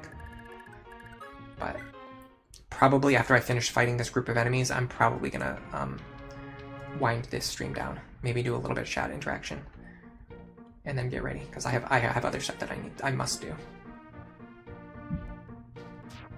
Like, for one thing, I don't even really have very much time left to get ready, and in that time I have to at least make sure that I eat. And it would be nice if I could take a really short nap, but the problem is I can't eat and then take a nap because I'll get sick. So I don't have a lot of great options. There's always room for improvement after the release of a game. That's true too, yeah. But still, I mean, it's just the point that I'm trying to make is that this is a game that suffers as a result of the time when it was created. There's no tiptoeing around it. Nice wrath damage. I didn't get any experience. I have to promote him before he'll gain any more experience. I did not know that. Well, now I know. How do I promote him? Do I have to go back to home base, or can I do it at any castle? This castle was destroyed, so I can't do it here. That's actually gonna make it's gonna make it very difficult to promote him. All right, I'm gonna give a kill to Leaf.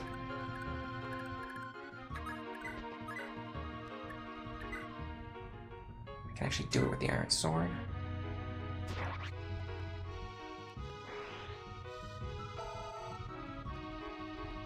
Duke Nuka. Atlas doesn't seem to care about the first two Persona games. They're pretty dated, honestly. I've played both of them. They were pretty dated. No, I've played Persona 2. I haven't played Persona 1. I played Shin Megami Tensei 1. I haven't played Persona 1. Nef Champion, if there are story reasons to fight the character multiple times, then you don't mind it. The problem is, I mean, the person who writes the story can always decide that. They can always make it so that there's a story reason to fight them multiple times. So it's just, no matter how you kind of slice it, it just ends up being the same thing. You're either fighting them multiple times, or you're just coming up with an excuse to make the player fight them multiple times. Is this 19 damage, I think? Yeah, I'm at the point where I'm just like doing quick mental math and not even checking calcs and things. So it's a good time to not push myself any further. Marseille should pick up this kill. Bronze Vixen drops crazy parry lore, doesn't beat chapter, leaves without explanation. Seems like a good stream to me. You forgot the part where I stopped in the middle of the stream to exercise for 15 minutes. Yeah, I think the Fire Emblem devs really do care about like the older titles. They have at least a level of respect for them, and they seem to have some kind of interest in continuing to kind of like develop within the framework of like these games exist and we still want to do more with these intellectual properties. They use them in Heroes, they use them in games like Engage. They do remake older games sort of from time to time, or they release ports, but there's just like there's some reason, I don't know exactly what the reason is, but there's some reason why like certain games like don't get the full treatment. And I don't think it's a case of them just like not wanting to. There might be like technical reasons why certain games, or financial reasons why certain games haven't gotten that treatment. Like for example, like FE4, I think it would take a lot of work to upgrade this game to a way to make it playable and fun with like modern UI, modern quality of life, and while also staying faithful enough to the original that you don't accidentally make fans of the original angry or make them feel like you removed the parts of the game that they liked. Like you have to strike a very careful balance if you're gonna do an FE4 remake. You have to strike a very careful balance to make sure that you update things so that the game is actually playable, but also keep them the same so that the people who like FE4 won't like review bomb your game or cause everyone the general opinion towards the game to be negative. FE6 has and in fact, so I'm gonna say what the problem with FE6 is, but actually FE4 has the same problem. So this problem would also make an FE4 remake harder, but it's also the reason why probably FE6 hasn't gotten an official release yet or hasn't gotten a remake yet. The game doesn't currently have an existing translation, which means if they want to release it in the West, they have to pay a lot of money to translate the game and to write a new script from scratch, a script that does not exist yet. And you can see this in, and you know that like JRPG, especially like niche, like tactical games and like games that there's not really a guarantee that they're gonna be very popular and sell like a bazillion copies, right? They don't like spending money to come up with new or updated translations. They would rather use a translation that already exists. So in cases where the translation doesn't exist, like FE4 or FE6, it can be less likely for them to go with like a re-release or a remake. And for example, with the War of the Lions translation that gets reused in every single Final Fantasy Tactics remake, even the recent Ivalice Chronicles release. So when they made the Ivalice Chronicles, the Japanese script for the game was actually updated in a lot of ways. They rewrote sections of the story, and the localization team didn't use any of that new information or any of that new text. They literally just reused the War of the Lions translation that they already had, and they just called it a day. Like they didn't take any effort to retranslate the sections that were rewritten for the Ivalice Chronicles script. And the reason they did this is to save money, because they don't really feel like they have a guarantee that a game like Final Fantasy Tactics is going to make a ton of money. So they feel that it is better to use the script that they already have. Alright, having said all that, I think I'm going to have to come back. I cannot do a 45-minute battle where I wait for this idiot to run all the way across the map for me to fight him.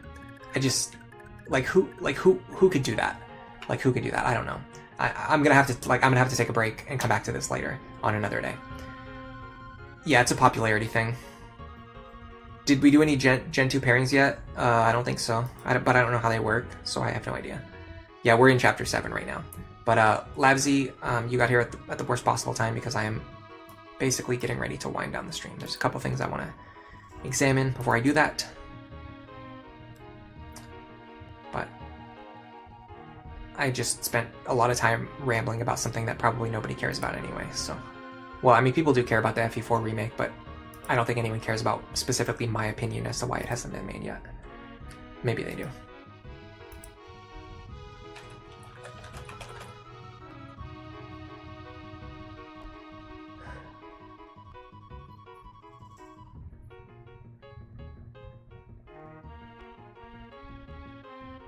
There's a, maybe Italian streamer playing Fire Emblem Gaiden right now. I can't tell based on the text, but I would guess Italian. I want to see something too.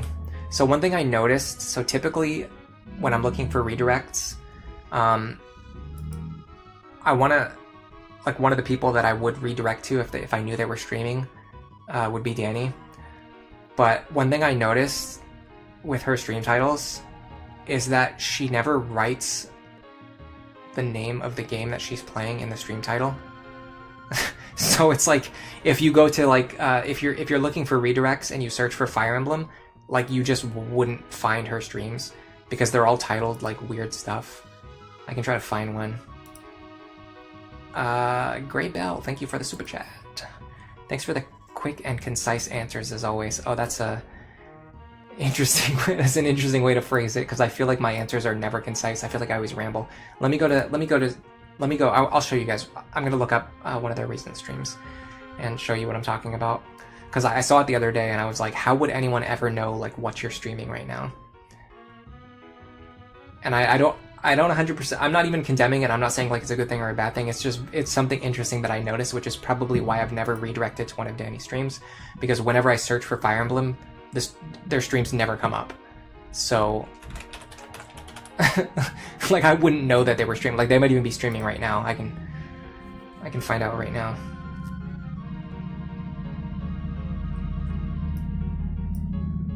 Okay, so recent.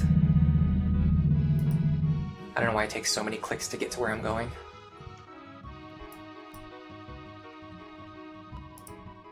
I hate. Oh, you can just hear them talking. Because I don't have my speakers muted. Okay. So here are some of their recent streams. I mean, okay, so these ones you can definitely tell. But here's a good one. Okay, so this stream is just called I'm No Hero. What game do you think that is? I can quit anytime I want. What game do you think that is? No, I'm not a human. Okay, so I'm not human. Mouthwashing is mouthwashing. Learning to cook in 2025. What game do you think that is? I bought a haunted house. What game do you think that is? Let's go gambling. What game do you think that is? There's actually a couple recent ones that break this trend, so... But like, even some of the ones where like you can tell what it is, like for example, this one just says chat's favorite unit. It's a Thracia stream. You can, like the thumbnail shows that it's a Thracia stream, but the title of the stream is just chat's favorite unit. So if I search for Fire Emblem, this won't come up. I won't know that they're streaming and I can't redirect to it. Now's the best time to check out Cerulean Crescent. So this would only come up if I'm specifically searching for Cerulean Crescent, which is, I'm guessing, a ROM hack. And then this stream, Returning to Fire Emblem, this is the only stream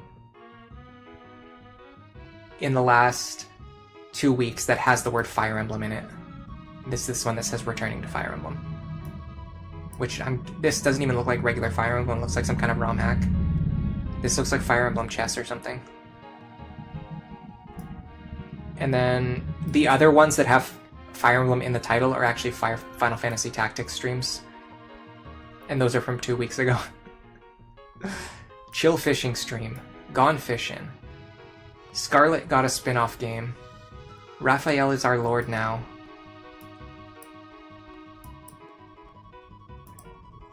If you put Fire Emblem in the title, I'll redirect to you.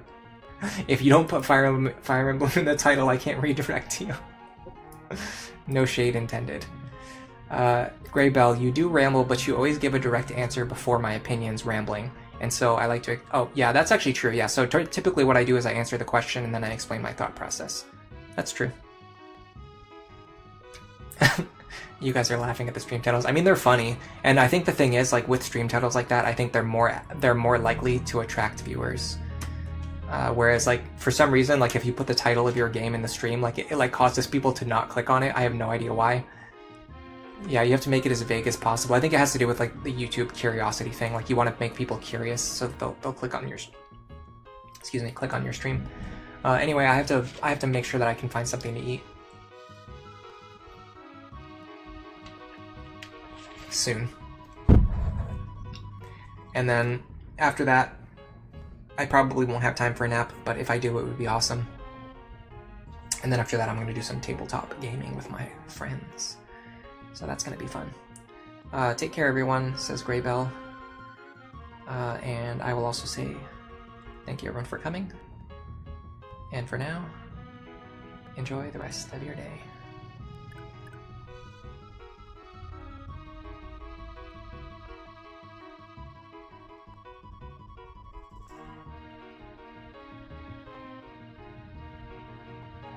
Bronze Vixen. Oh yeah, you're talking about one of my stream titles. That was my favorite one of all time. I think I can't remember what the exact title was, but I think it was I'm going to become a dad soon or something like that. That was like one of my best stream titles of all time, because it was like very clickbaity but also true. Goodbye Neff Champion, goodbye Duke Nuka-Cola, goodbye Bronze Vixen. And anybody else who says goodbye after that, I'm not going to see your messages because I'm ending the stream now. So for now, enjoy the rest of your day.